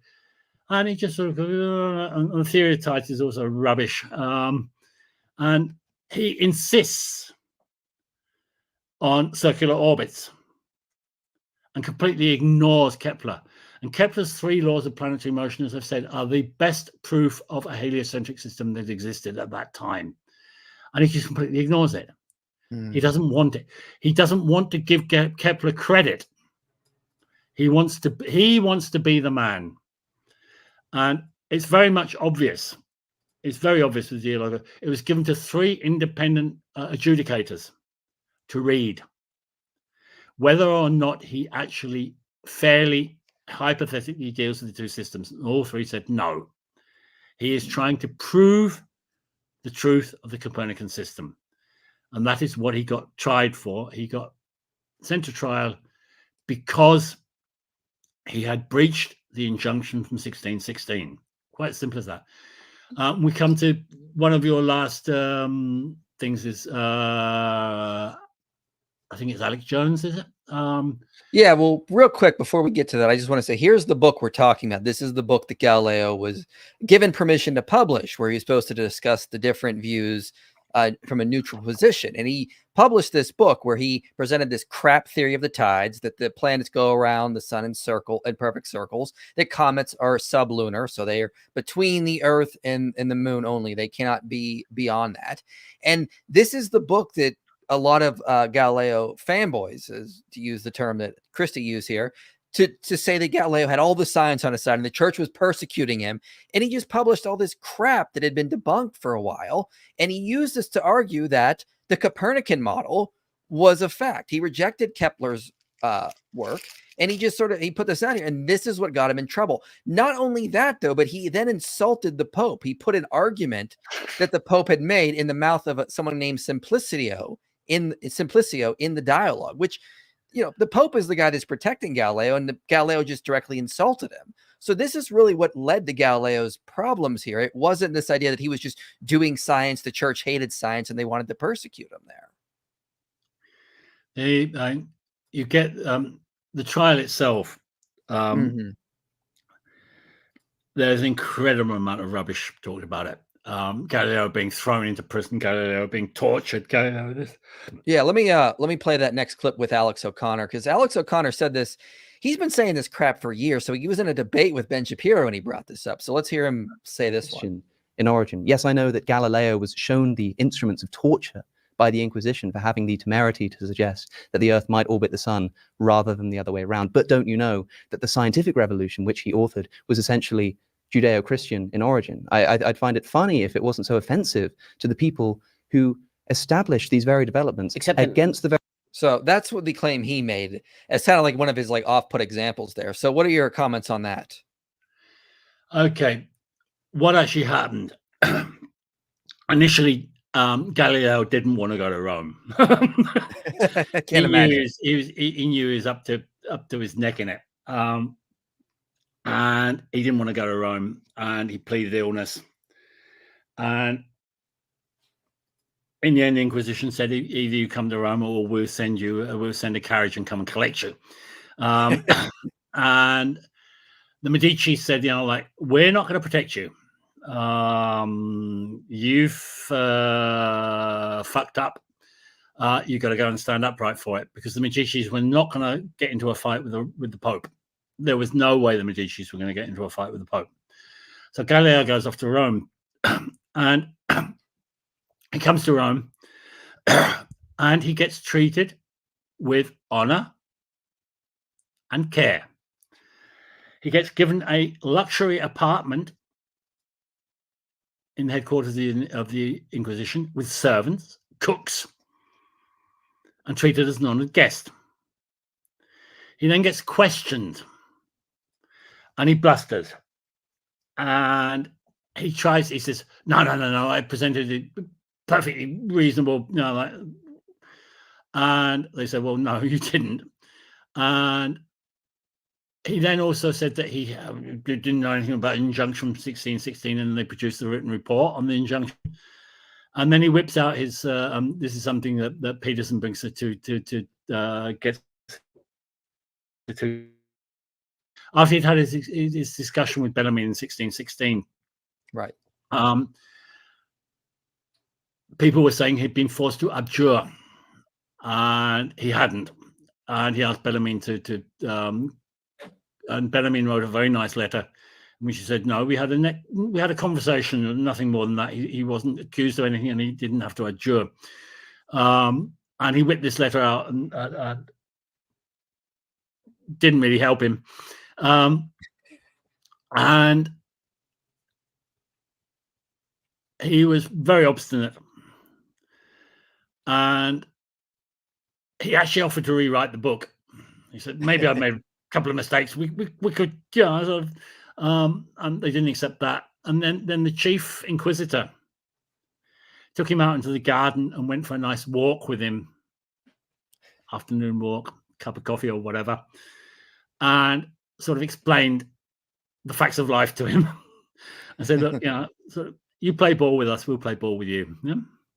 And he went in and he said, okay, guilty. And that was it. There's no torture, there's no prison, he's treated as an honored guest. Also, according to the laws of Inquisition, both because of his age and his infirmities, he was an ill man, he could not be tortured. It was forbidden by law. Yeah, you have to be fit to be tortured. Perverse. And so no, Galileo was treated very, very fairly, very nicely. He was then sentenced to life imprisonment, which the Pope then commuted within 24 hours. he was still in his luxury apartment, to house arrest. He spent the first 6 months of his house arrest living in the palace of one of the archbishops as a fated guest. He's been really nastily treated. He then went home to his villa in the Toscana with his servants and all the rest of it. He had guests. He could go for walks in the village and all that. He was actually treated pretty decently. His books were banned. But when he wrote the Discorsi, which is his book on physics, which is the book he ought to be famous for, not the Dialogo, he wasn't allowed to publish it, but he sent it off to publication in Holland and nobody took any notice, and it was published and the church didn't say anything. I was sort of, nah, forget it. You said about banning books. In 1616, they banned Foscarini's book, which was the thing that set off the whole thing in 1615 in the first place, where he reinterprets the Bible. They also banned Kepler's books and a couple of others. Nothing from Kepler, nothing from Galileo, because he hadn't written anything on heliocentric system. So there's nothing to be banned. And interestingly, De Revolutionibus from Copernicus was placed on the index until corrected. And interestingly, because nobody expected it, they just removed a couple of sentences that said that the system is true, and released it again in 1621, 5 years later. So anybody could read it as long as they didn't read those sentences that had been removed. And we actually have Galileo's copy of De Revolutionibus with those sentences blacked out. He censored it himself. So, what's interesting is the only censored copies that exist of De Revolutionibus are all in Italy. Outside of Italy, nobody took any notice whatsoever what the church had said. It's a sort of there's a lot of rubbish, and within Italy and within the church in general, church scholars, astronomers, and so forth, wrote quite happily, wrote quite freely about heliocentricity, about the hypothesis, and they start their books. There's one of paper by I forget who wrote it, which explains all this. They start off their books with, "The Holy Mother Church in her wisdom has said that this is not true, but it's an interesting hypothesis. We're going to talk about it." So they kept talking about it. They kept arguing for it. Yeah. And the Jesuits themselves, there's a theory by experts on the Jesuits, scholars who are experts on the Jesuits. The Jesuits themselves took Bellarmine's statement in the letter to Foscarini, that if there should be proof of heliocentricity, empirical proof, we will of course reinterpret the Bible. A lot of Jesuits took this as a challenge to find that proof. They were good astronomers, they were good mathematicians, and they, like sort of Bellarmine had said. Well, Bellarmine's a Jesuit himself, and Bellarmine had said this: if we find any proof, we'll reinterpret the Bible. So they said, "Good, we'll go and find the proof." So this sort of thing that the church stamped on it, or the church ignored it, or the church denied the observation, is complete and utter rubbish. All they said was it's not a fact, and you're not allowed to say it's a fact. And another point I should have made at the beginning, which is something that's very, very, very, very, very important in this whole discussion. Censorship of this type was not restricted to the Catholic Church. Every religion and every state government in Europe at this time exercised this type of censorship very radically. The church was not alone in this. There was no freedom of speech. There was no freedom of thought. It didn't exist. This is one of the reasons we talk about the Enlightenment. Right. In the 17th century, early 17th century, there was no freedom. No people, English people who wanted to publish things critical of the English government in the late 17th century would go across to Holland and publish it in Holland, because Holland and England were at war with each other. Yeah. So yeah, it's sort of if they publish it in England, they'd end up in jail, you know. So they go across to Holland and publish it in Holland, and it's censorship, oppression. As I say, freedom of speech, freedom of thought doesn't exist. We tend to be very presentist. Yeah. In this thing of saying, because we have it, or some countries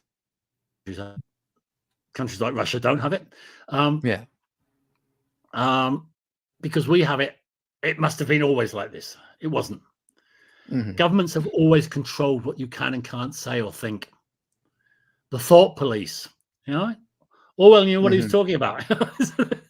And to sort of criticize the church for this, the church is just doing what everybody else is doing. And the church is a political power. That's the next point. It's not just a religion. It is a major political power. Yeah. In an absolutist culture. We're at the height of absolutism, where rulers are absolutists. They have absolute power. Yeah? And the church has absolute power. And it's a political body. And Galileo's trial is as much about politics as it is about science. It's as much about religion as it is about science. Can I play another clip and get you to comment on it? Because one of the things that Peterson brings up is this idea that it was contrary to Scripture. And so if I play that clip, I want to get your opinion on this, because this is a big point he kept bringing up, that they rejected heliocentrism, not because it was against the science, but because it was absurd in Scripture. So here's him saying this. From a different language, but I actually don't find it all that hard to interpret. The church says explicitly that although you write that it is undecided, that is equally wrong to declaring it a fact, because Scripture has finally determined it to be false. Well, what they're really saying is Scripture has determined that the earth does not move and that the sun does move. More specifically, that's what that means. So I didn't want to just take my word for it. So I used a language model to translate what that paragraph says into modern English. This is the best I could do. A language model doesn't have any opinions. And they're actually extraordinarily good at this kind of thing. So here is I have it right here. Let me pull this up.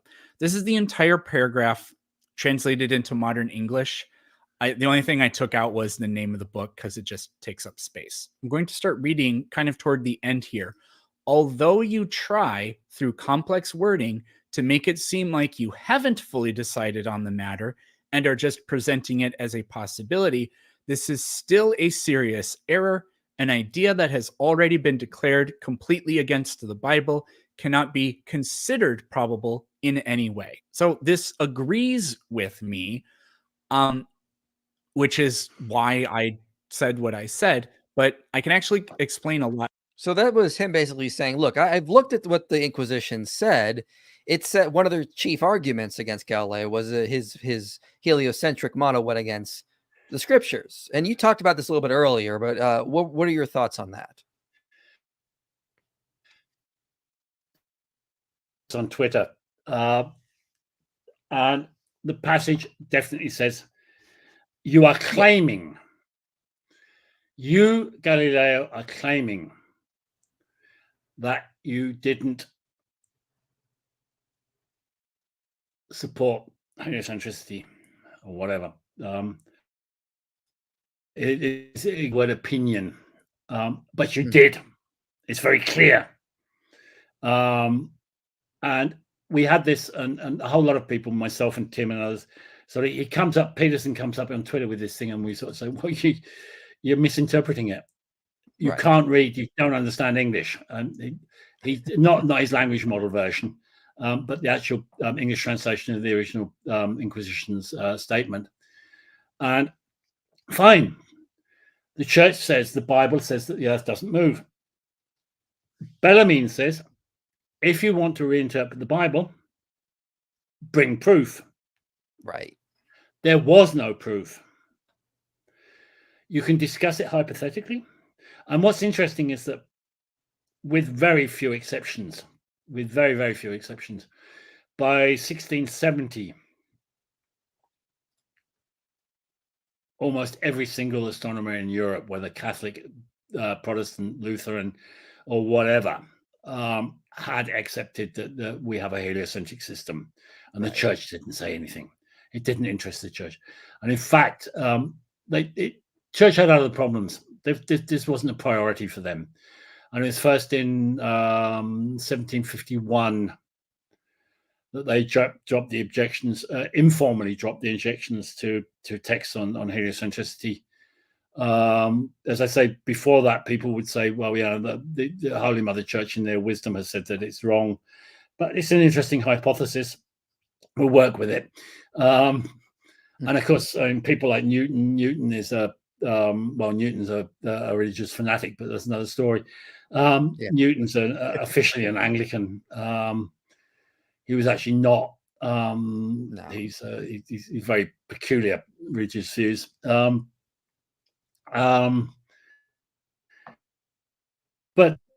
didn't actually get dropped officially until 1830 something, and only because, and by then everybody had forgotten about it, and some church censor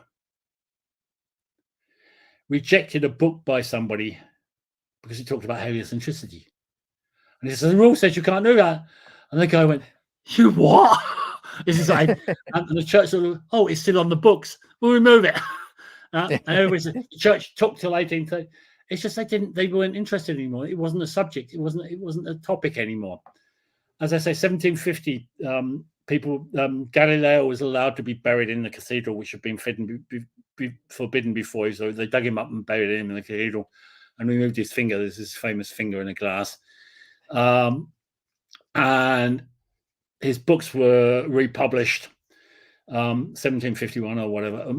The thing is, actually, Dialogo had very, very little impact on the astronomical debate in the 17th century. It's a book that is not actual. It's not up to date. It doesn't actually deal with the actual issues, because he doesn't deal with Kepler, because he doesn't deal with Tycho, because he's wrong on the comments. He's wrong on this. He's wrong on that.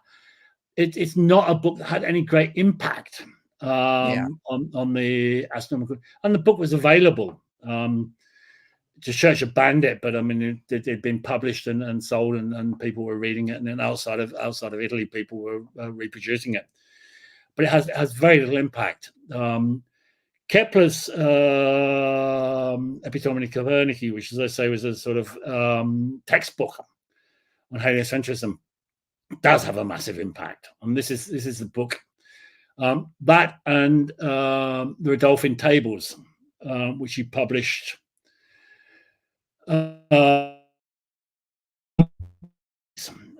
This is finally the tables based on Tycho's observations.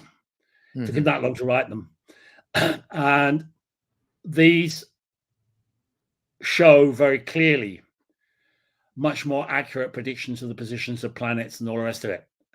And people were under the mistaken belief that Kepler had calculated the Rudolphine tables with his model, his heliocentric model. He hadn't. It's a con job. And they said, well, yeah, these tables based on Kepler are the most accurate tables we ever had. Kepler must be right. So this has nothing to do with Galileo's rubbish. The debate goes past Galileo, and he gets left behind. And as I say, he only really comes to notice late 18th century as the victim of the church. Yeah, his book on physics, his Discorsi, is a very important text in the 17th century. Not quite as important as people think it is, because a lot of what he says have been said better by people like Simon Stephan and Pascal and so forth. But it's the real deal. It's the real science. This is a real scientific book. The Dialogo is not a scientific book. It's propaganda. It's polemic. Galileo is a brilliant writer. Mm-hmm. His success is the fact that he's an absolutely world-class polemicist. He's one of the best polemists. You get the same story with Francis Bacon. Francis Bacon is hailed as the father of modern science. And it's all complete rubbish. But it's because he's readable. He writes beautifully. Galileo writes beautifully. And Galileo is Kepler to read is, oh God. Kepler is awful. Yeah. But it's real science. Yeah. Right. Well, it isn't actually. Kepler is a peculiar mixture. But Kepler actually contributed far more to science than Galileo ever did. But his reputation is so big compared to Galileo's, it's like this, which is kind of bizarre. And one thing to note, I think, is you mentioned earlier, the Catholic Church reserved the right to interpret Scripture. They wanted the theologians like Bellarmine to be the ones who were interpreting Scripture, and that's not too different from like a kind of concepts we have today. Like we want physicists doing the physics, we want philosophers doing the philosophy, and you have Galileo, who's a mathematician in the time, trying to talk about what the Scriptures should say, and he's going outside of his field of specialty. And so the church, and then of course in that process, he's insulting the Pope, putting forward these really bad arguments. It's when you look at it in the whole context, it makes a lot more sense than this idea, as you mentioned in the beginning, this simple story of church persecuting scientists, which is just complete and total misrepresentation of what happened. Yeah, but on the other side, in the 17th century, and not just the Catholic Church, all churches. Right, yeah. Theology. The scope of theology is the whole of human existence and everything in it. We would now say theologians can have an opinion, but it doesn't really matter about physics, or they can have an opinion about, but it doesn't count. In the 17th century, their opinion on physics counted. Yeah, because they controlled everything. Theology is the prima form of knowledge. You have a knowledge pyramid. You have literally a knowledge pyramid. And at the top of the knowledge pyramid is theology. And the very bottom, in the Keller, in the dust, is mathematics. And Aristotle is partially to blame for this. Aristotle says because mathematics doesn't deal with the objects of nature directly, it cannot transmit truth. Oh, I see. So Aristotle rejects mathematics. He allows mathematics in the so-called mixed sciences, of which astronomy is one. Astronomy, statics, optics, but not in anything which has to do with philosophical truth. And one of the people who did the most to change this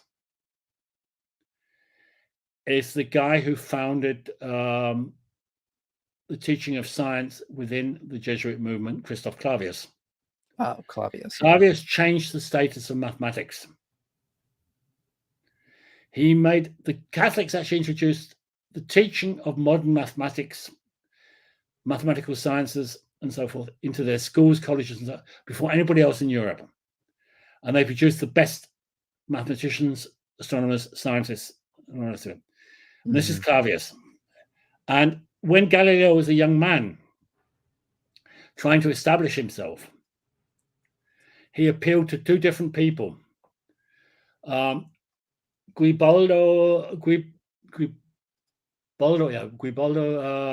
Dal Monte and Christoph Clavius, and sent them papers that he'd written and said, look, my name's Galileo, this is what I do, can you support me? And both of them did.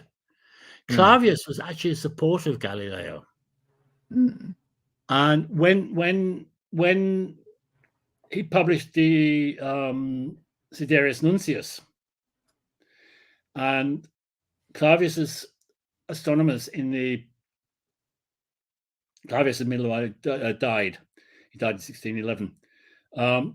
His astronomers in the Collegio Romano were trying to prove or disprove Galileo's observations. Galileo was communicating with them. They were exchanging letters. And Galileo was making suggestions and trying to help them. And they were asking questions of Galileo, and how can we do this? How can we improve that? How can we? This idea that the church is anti evidence is so wrong. It's just so wrong. How you interpret the evidence is not the question. And they chose to accept the Tychonic model. About 1620, the Tychonic model became the official model of the Catholic Church, and that stayed that until about the end of the 17th century, by which point almost everybody accepted. And after Newton and so forth, there's no question. But Galileo's biggest mistake, without any doubt whatsoever, is his rejection of Kepler. Yeah, because Kepler had the three laws of planetary motion are the best evidence for a heliocentric system, and Kepler, he just didn't want it. He didn't want to know about it. We got a super chat for you. So someone asked a question. Thank you for the super chat for $5. He said, "Did the church continue to fund Galileo after his trial?" The church never funded Galileo. Yeah, he was paid. He worked for the Medicis. Is that correct? Yeah, he's a courtier. He was court philosophicus mathematicus of the Medicis, and he was professor without obligations for mathematics at the University of Florence. So that was what his income. He was employed by the Medicis. Basically, he was employed by the Medicis as an after-dinner entertainer. They would have banquets. Yeah. And then Galileo would debate people. They would have a topic. And Galileo was a brilliant man and an absolute superb debater. And he would debate people to entertain the Medicis. That was his job. He was an after-dinner entertainer. He had he didn't have any obligations. I mean, he had an official post as a professor at the university, which he didn't have to teach or anything else. He was a courtier. He was a professional courtier. The church never paid him. He had a lot of support in the church. And Barberini, who became Pope, and the Pope who sent him to prison, was one of his best friends. And when he published Il Saggiatore in 1623, he dedicated it to Barberini, who'd just been appointed Pope. And he was granted audiences with the Pope, which for Mathematicus is unbelievable. I mean, he is being feted. He's being treated. There's a theory from one of the historians of science, which I think is actually has a lot of plausibility. The Pope is an absolutist ruler, and it's very common for absolutists to have favorites. Yeah, and favorites who get raised up, they get given titles, they get given money, and all the rest of it. And very often the favorite then gets thrown down, and it's a demonstration of power. I can raise you up, and I destroy you. And one of the historians of science has a theory which I think has a lot to say for it.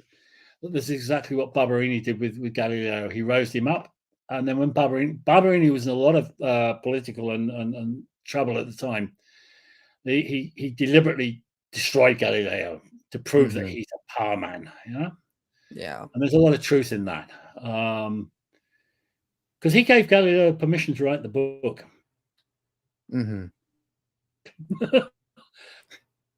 Didn't do what he was told to do, or didn't do what he was asked to do.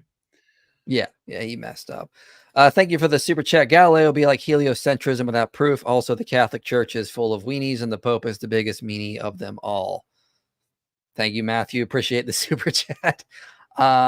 Anything you I'm gonna get to the rest of the super chats in a bit because they're off topic here, but Tony, thank you for coming on. Anything else you want to say or cover about Galileo? I have linked your blog below so people can go and subscribe to that, check that out. You've got a lot of really good articles on this where you go in far more detail, which I really do appreciate. Anything else you want to add to the conversation before we close this up? Because I'm going for almost 2 hours now. Not really. I know there's an entire library of academic material that's been written about Galileo and his problems, and about his astronomy, and about his physics, and about blah blah blah and blah blah blah. I mean, there was a few years back, what was it, 2010 or something, there was a big Galileo jubileum, and two major new bibliographies that are sort of size of house bricks came out, and there's an incredible amount of material that you can read, not counting academic papers, which would probably fill an entire sort of library. It's an industry. It's a complete industry. There's a Galileo industry. Interesting. And as I say, my biggest point, because I'm a Kepler fan, is that he's overrated in comparison to Kepler. People should pay far more attention to Kepler than they do to Galileo. There's a couple of other people who like me. I became famous as a blogger many years ago for writing an extremely negative blog post about Galileo, and everybody sort of went, "Whoa!" I'd never written anything about Galileo before that, and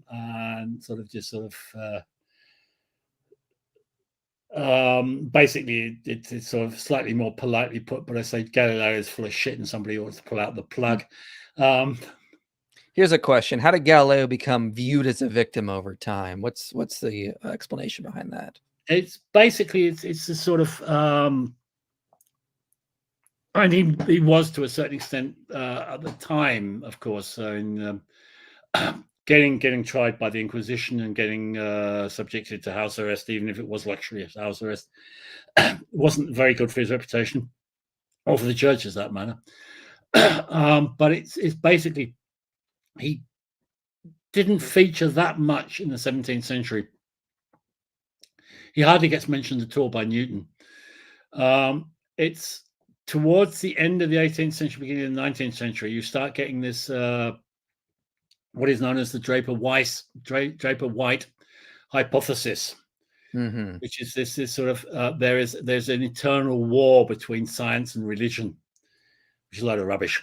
And Galileo was naturally the number one candidate, and this is the point where he becomes sort of the martyr for science, and he gets presented as the and of course Giordano Bruno and a couple of other people get promoted as the examples, as the prime examples of religion suppressing science.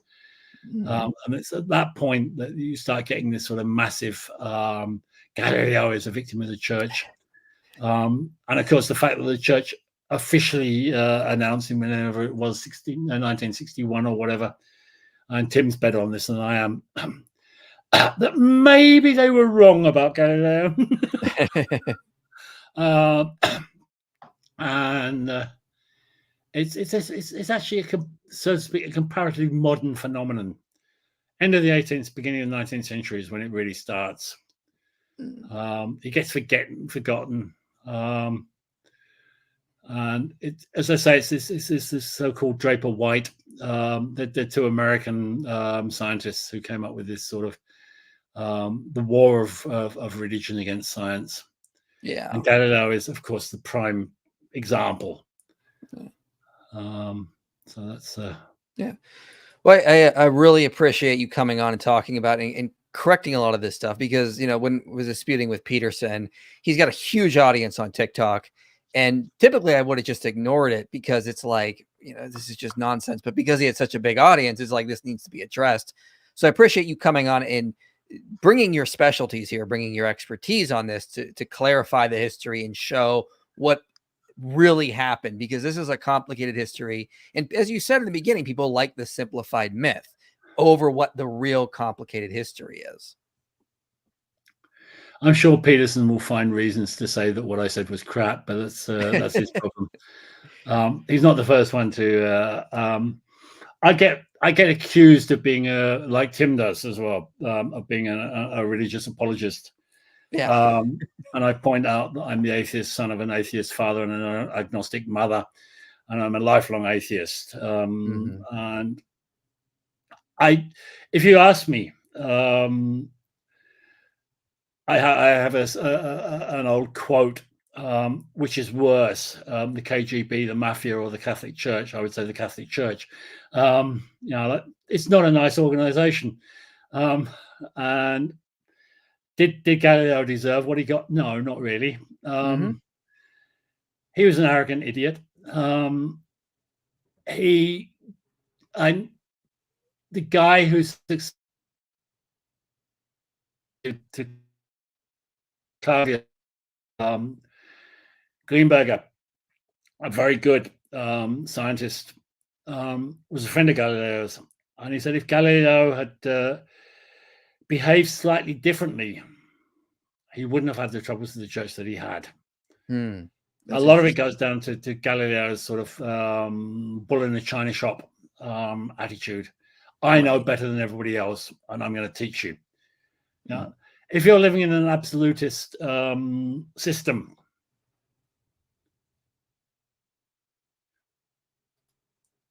people can say, well, it shouldn't be like that. You should have, but the freedoms didn't exist. This is a very, very important point. There was no freedom of speech. There is no freedom of thought. And not just within the Catholic Church, within the civil authorities, with wherever, England, France, Germany, Holland, they all have their suppression, their control, censorship, throwing people into jail, torturing people for saying the wrong things and all the rest of it. And the Lutheran Church does exactly the same thing. The Catholic Church does the same thing. Anglican Church does the same thing. There's nothing unusual about it. It's not a speciality of the Catholic Church, but on the whole, as I say, if you ask me which is worse, the mafia, the KGB, or the Catholic Church, I say Catholic Church. they had longer to do it as well. I mean, it's as simple as that. Yeah. But anyway, I'm gonna stop now because it's 11 o'clock where I am, and I'm gonna go to bed. I'm an old man. We appreciate you coming on, and we got through everything. I'm just gonna hang back, and there's some super chats people asked from me specifically, so I'm gonna go and answer that. But I appreciate you coming on, and I wish you the best of luck, and thank you for all the work you've done. I've learned a lot from your blog. Okay, have a nice evening or have a nice day. What time are you at? It's only 2 o'clock over here. I'm on the West Coast. Have a nice afternoon. Thank you. All right, bye-bye. Nice meeting you. It was wonderful having you on. All right, let's get to your super chats now. Okay, so if your interpretation of Genesis is correct, why did God create an imperfect, death-filled world where everything is corrupt outside of Eden, I mean? Okay, so this relates to more of the stuff I did on my video, Problem of Suffering, a Christian Response. And I go into a little bit of that. I actually use evolution as part of the whole argument I make there. So it's not that God created this fallen world, I guess you could say. It's that God created a world that he would use to make something better over time. It's he creates a world with chaos, but he has creatures that come out about in it that he forms relationships with, and then he works through them to make the world better. This is the way God has always wanted to work because he's a relational being. So that's kind of what we see in Genesis 1. God tells Adam and Eve, subdue the earth. Okay, if the earth is already perfect, why does it need subdued? And the Hebrew word for subdue is really harsh in Hebrew, as scholars like Ben Stanhope have noted. It refers to that you would only use it in sense of like conquest, enslavement. God is essentially saying you have to make a conquest over the world. Bring Eden to the rest of the world is kind of the mentality. It's a very harsh world. It needs subdued. So I think that's what is happening here. And in terms of the more metaphysical picture, God is slowly building the story of turning something very simple, something that is not completed, I guess would say, that has been perfected, into something that is perfected. And how does he do that? Well, if you go to places like Romans 8, he wants to work through us to do that. The creation has been groaning for the sons of God to come about and do this kind of thing. So that's in it. I think that's what sort of is building at. And if you want more, where I get to explain this in more details with more structure, check out the video I did, The Problem of Suffering, a Christian Response. What are your thoughts on Paul Logia's claim that the Dead Sea Scrolls don't contain prophecies of Christ? Well, I'm not an expert on the Dead Sea Scrolls, but that wouldn't be an issue, because I would say a lot of the prophecies are typological. And I talked about this in a stream I did on Ehrman, I think back in February. It's not so much that these prophecies are literal. They're typological. There's a type or a pattern in the Old Testament text that Christ sort of reenacts and fulfills. And that's what Matthew is thinking about with a lot of the scriptures he fills up and says Christ fulfilled them. The word fulfill in Greek had a much broader meaning than this idea that it was just a literal prophecy that was completed by Christ. How is apostasy rate in Islam different from the apostasy rate in Christianity? Love your work. Well, we don't know, because a lot of that comes from countries where they have actual apostasy laws on the books, so it's hard to judge. Like if your country is punishing by death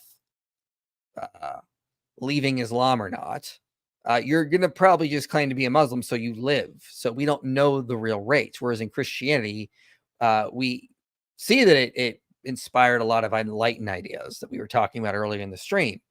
And you have freedom of religion now. So we don't know the exact rates. I think some Muslim clerics have said it's 24% of Muslim youth are leaving Islam.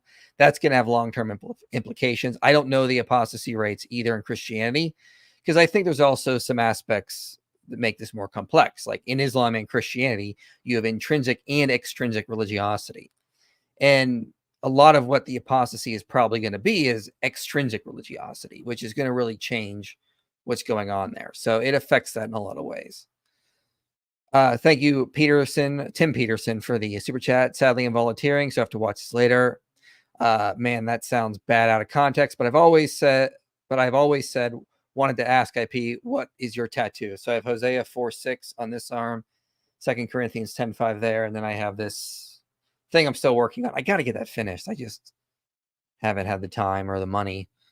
Can I interpret Son of God coming in his kingdom or kingdom of God as a fruition of their own evangelization, i.e. the global church? Son of God coming in. Well, yeah, that's kind of how I interpret it. It's God, the kingdom of God has invaded earth, and through the church, we are supposed to spread it to all four corners. So it's this idea that when Christ resurrects, he initiates the kingdom, takes his throne, and then we are the troops to take the kingdom to the whole earth. And how do we do that? Through evangelism, through spreading the gospel, these kinds of things. So check out a video I did, The End Times, A New Perspective, where I give a post-millennialist view of eschatology, because I kind of takes a similar view to what I think you're getting at there. Thank you for gifting 10 Inspiring Philosophy memberships, Fisherman's Corner. Much appreciated. IP, what's the socio definition of traditionalism? Well, depends on who you ask. Let's just get a broad. If you just in the dictionary, it's defined as the upholding or the maintenance of tradition, especially so as to resist change. So traditionalism. Basically, it's the view that we should keep things the way they were, the way your grandparents or your elders did things. Return to that. So an example would be veiling in church. That was a pretty common practice, especially in the Catholic Church until Vatican II. That might be a way you do that. Traditional dress. So like women should dress in long skirts or dresses. Men should wear suits. Avoiding tattoos, piercings. Trying to avoid new ideas tends to be what traditionalism is. So traditionalism in the 1920s would be different than traditionalism is now. In the 1920s, it would have been modern to get like a mustache and not have full facial hair. Now, facial hair is considered more modern because, we've had decades where it was traditional for men to shave, fully shaved, like 50s, 60s. Then you see in the 70s with some men pushing back and they're considered hippies or, like the rebels of society. So it changes from society. It changes from time. So there's no one standard definition of it is what I would say. Want to give you some money, but I can't think about anything clever to say. So here's money. Appreciate it. Very much appreciate the super chat. That says me too. So appreciate the European $10. I think that's like 11 in American money. Was the pork law in Leviticus copied by ancient Near Eastern understanding of pork? So it would probably be more aligned with possibly some Egyptian ideas, I would say. There's different Egyptologists that agree on this, but some Egyptologists say that the Egyptians didn't eat a lot of pork. Some say they did. It may have been a various practice that changed from different area of Egypt or different time. It may be more related to that. There's not a lot of pork consumption in, well, there is. It's complicated. There is. I don't know if it's really copied from the ancient Near East, because there is pork consumption. It seems to be maybe more of an Egyptian idea or something that the Israelites had done while they were in Egypt living in Avaris. And then they just sort of continued that practice, made it part of the Torah under Moses as a cultural distinction to separate them out from especially the Philistines and Hittites and anyone else who was consuming pork. Thanks so much for your ministry, Mike. One question I've been pondering: if God can create a married bachelor because of logic, isn't logic then above God? Oh, if God can't create. No, because, and I've said this before, and people have gotten mad when I've said this, but and so maybe I should add this clarification here. If we're thinking about logic in a metaphysical sense, so I think when I've been criticized on this, people think I'm thinking of logic epistemically, and no, we're thinking about logic in a metaphysical sense. Logic is just simply everything that is and everything that is possible. So it's not like a boundary you can escape from. A married bachelor is by definition illogical. It's a collection of words that mimics a collection of words that would describe a real thing, but it doesn't. So Richard Swinburne talks about this. It just is a group of words that purports to describe something that doesn't. It'd be like saying, can I tote an 11? Can I yellow a square? Or can I, blank a shoe? Like, I'm not making sense, but you can see I'm using words in the place where the verb should be, and I'm using a noun. I'm just using a collection of words where I'm pretending to describe something, but I'm not. A married bachelor is like that as well. It's just an illogical absurdity. It's not that logic is above God. It's just, again, metaphysically, logic is everything that is and is everything that could be possible. Married bachelor is impossible, so it's like asking, can God create something that doesn't exist? Well, it doesn't exist, so of course God can't create it. And omnipotence does not mean the ability to do everything or anything. Omnipotence is all-powerful.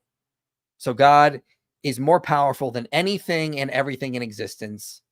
If everything in existence was against God, God would still be able to overpower everything. So that's what omnipotence means. It does not mean the ability to do anything or everything. That's an important point to keep in mind. So we answered this earlier when Christie was still with us. And again, I didn't want to do the super chats when he was here because a lot of these are unrelated to his specialty. I wanted to use his time more valuable because he's late where he is. So I apologize for not getting to them now. I should have said that in the beginning. Didn't Galileo do real experiments that Newton depended on? Well, I mean, with the phases of Venus, yeah. He did some issues, but I mean, again, as Christie has mentioned, he didn't do anything or present anything that wasn't done by someone else. And Kepler did more of the real work of the time.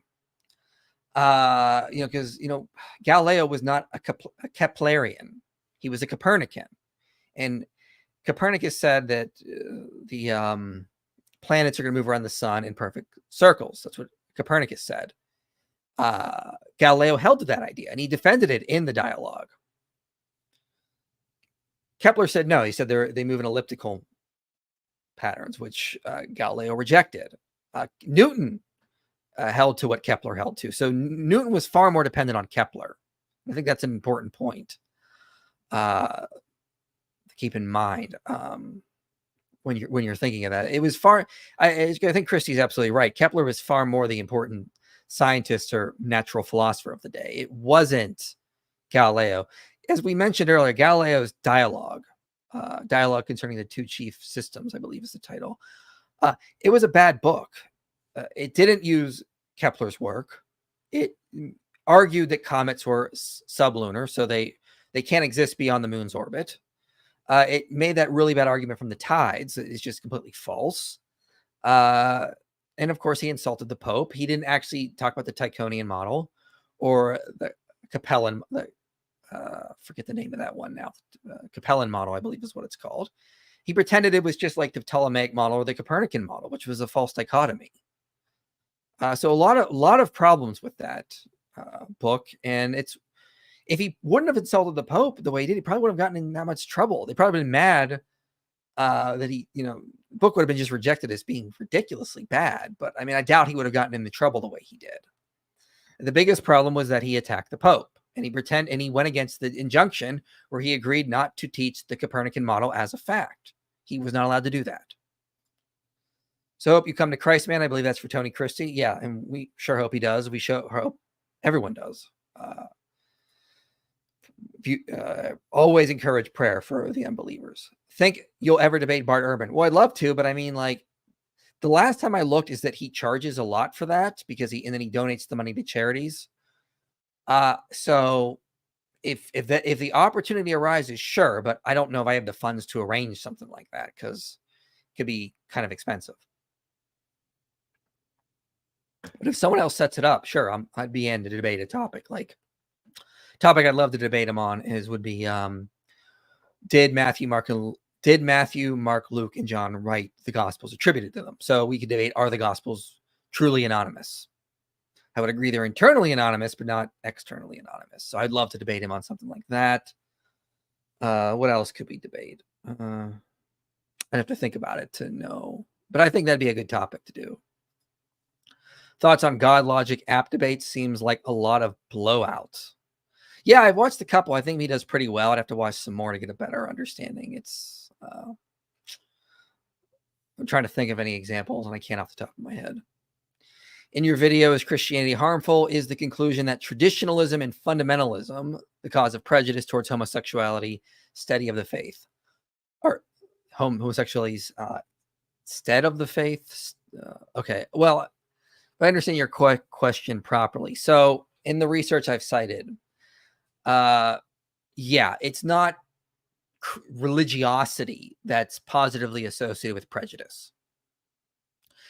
And prejudice, of course, is defined in these studies as, prejudice, like you're actively like against these people for themselves. And, Christianity teaches like we don't agree with the lifestyles, but we shouldn't be prejudiced towards them. So like the one study that was done in Brazil that is pretty robust found that when you factor in things like fundamentalism, right-wing authoritarianism, these tend to explain homosexual prejudice. It's not coming from the religiosity itself. So that's an important point. So yeah, it's coming from other factors. So you can be a Christian and a fundamentalist, but most Christians in sociological research are not fundamentalists or traditionalists. Traditionalists and fundamentalists is defined differently than it would be in theology. So I could say I'm more of a traditionalist in various aspects. Like maybe I don't agree that women should be dressing scantily clothed or something like that. That would make me more in traditionalism. But that's going to be a little bit different than how it is defined in sociology. They're going to define it in, maybe I'm wrong. Correct me if I'm wrong, but I think it's going to be more like along the lines of like, you think that these should be enforced by the culture and possibly even the government. And I wouldn't say that kind of thing. So they're going to be defined a little differently, but yes, the aspects that in various studies, they'll find religiosity is associated with prejudice towards LGBTQ members. But other studies have found that, well, it's only an association. It's not like a direct link. They're more tied to things like right-wing authoritarianism or fundamentalism as the cause of prejudice. Because when you factor those in, religiosity actually becomes negatively associated with prejudice. And that's what some of the studies I have cited have found, which I actually find rather interesting. So that's important to keep in mind. It's not coming from Christianity. It's coming from other factors that are inherent in the culture and society. Why did Noah curse Canaan instead of Ham? Well, I think the simplest explanation is that Noah was imperfect and he was sinning here. He wasn't doing something that God wanted or ordained. See my video, Genesis 9, Meat and Rainbows, where I go into that a little bit more detail. There's various theories about what was going on with Ham's sin. It's really complicated, and no one really has figured it out because it's so complicated. But so why did he curse Ham? It could be because maybe Ham did something he shouldn't have done. Like some have speculated that maybe Ham's sin was uncovering his father's nakedness in the sense that he was sleeping with Noah's wife which may have been a stepmother at that point. Again, this is all speculative. Robert Alter says we are not entirely sure, but that could be a possibility, and that's why Noah is cursing Canaan. The other reason could be is that, maybe if Ham just did observe his father's nakedness and that was shameful, this is just Noah trying to get back at him in his sinful state. It's like, okay, well, I'm going to attack your offspring, because offspring were very, very important for lineage and heritage. So he's going to curse Canaan to really get back at Ham, because that would be far more of an attack on Ham than just Ham being insulted. It's like that old saying, like, you can say what you want about me, but don't attack my friends or my family or my wife.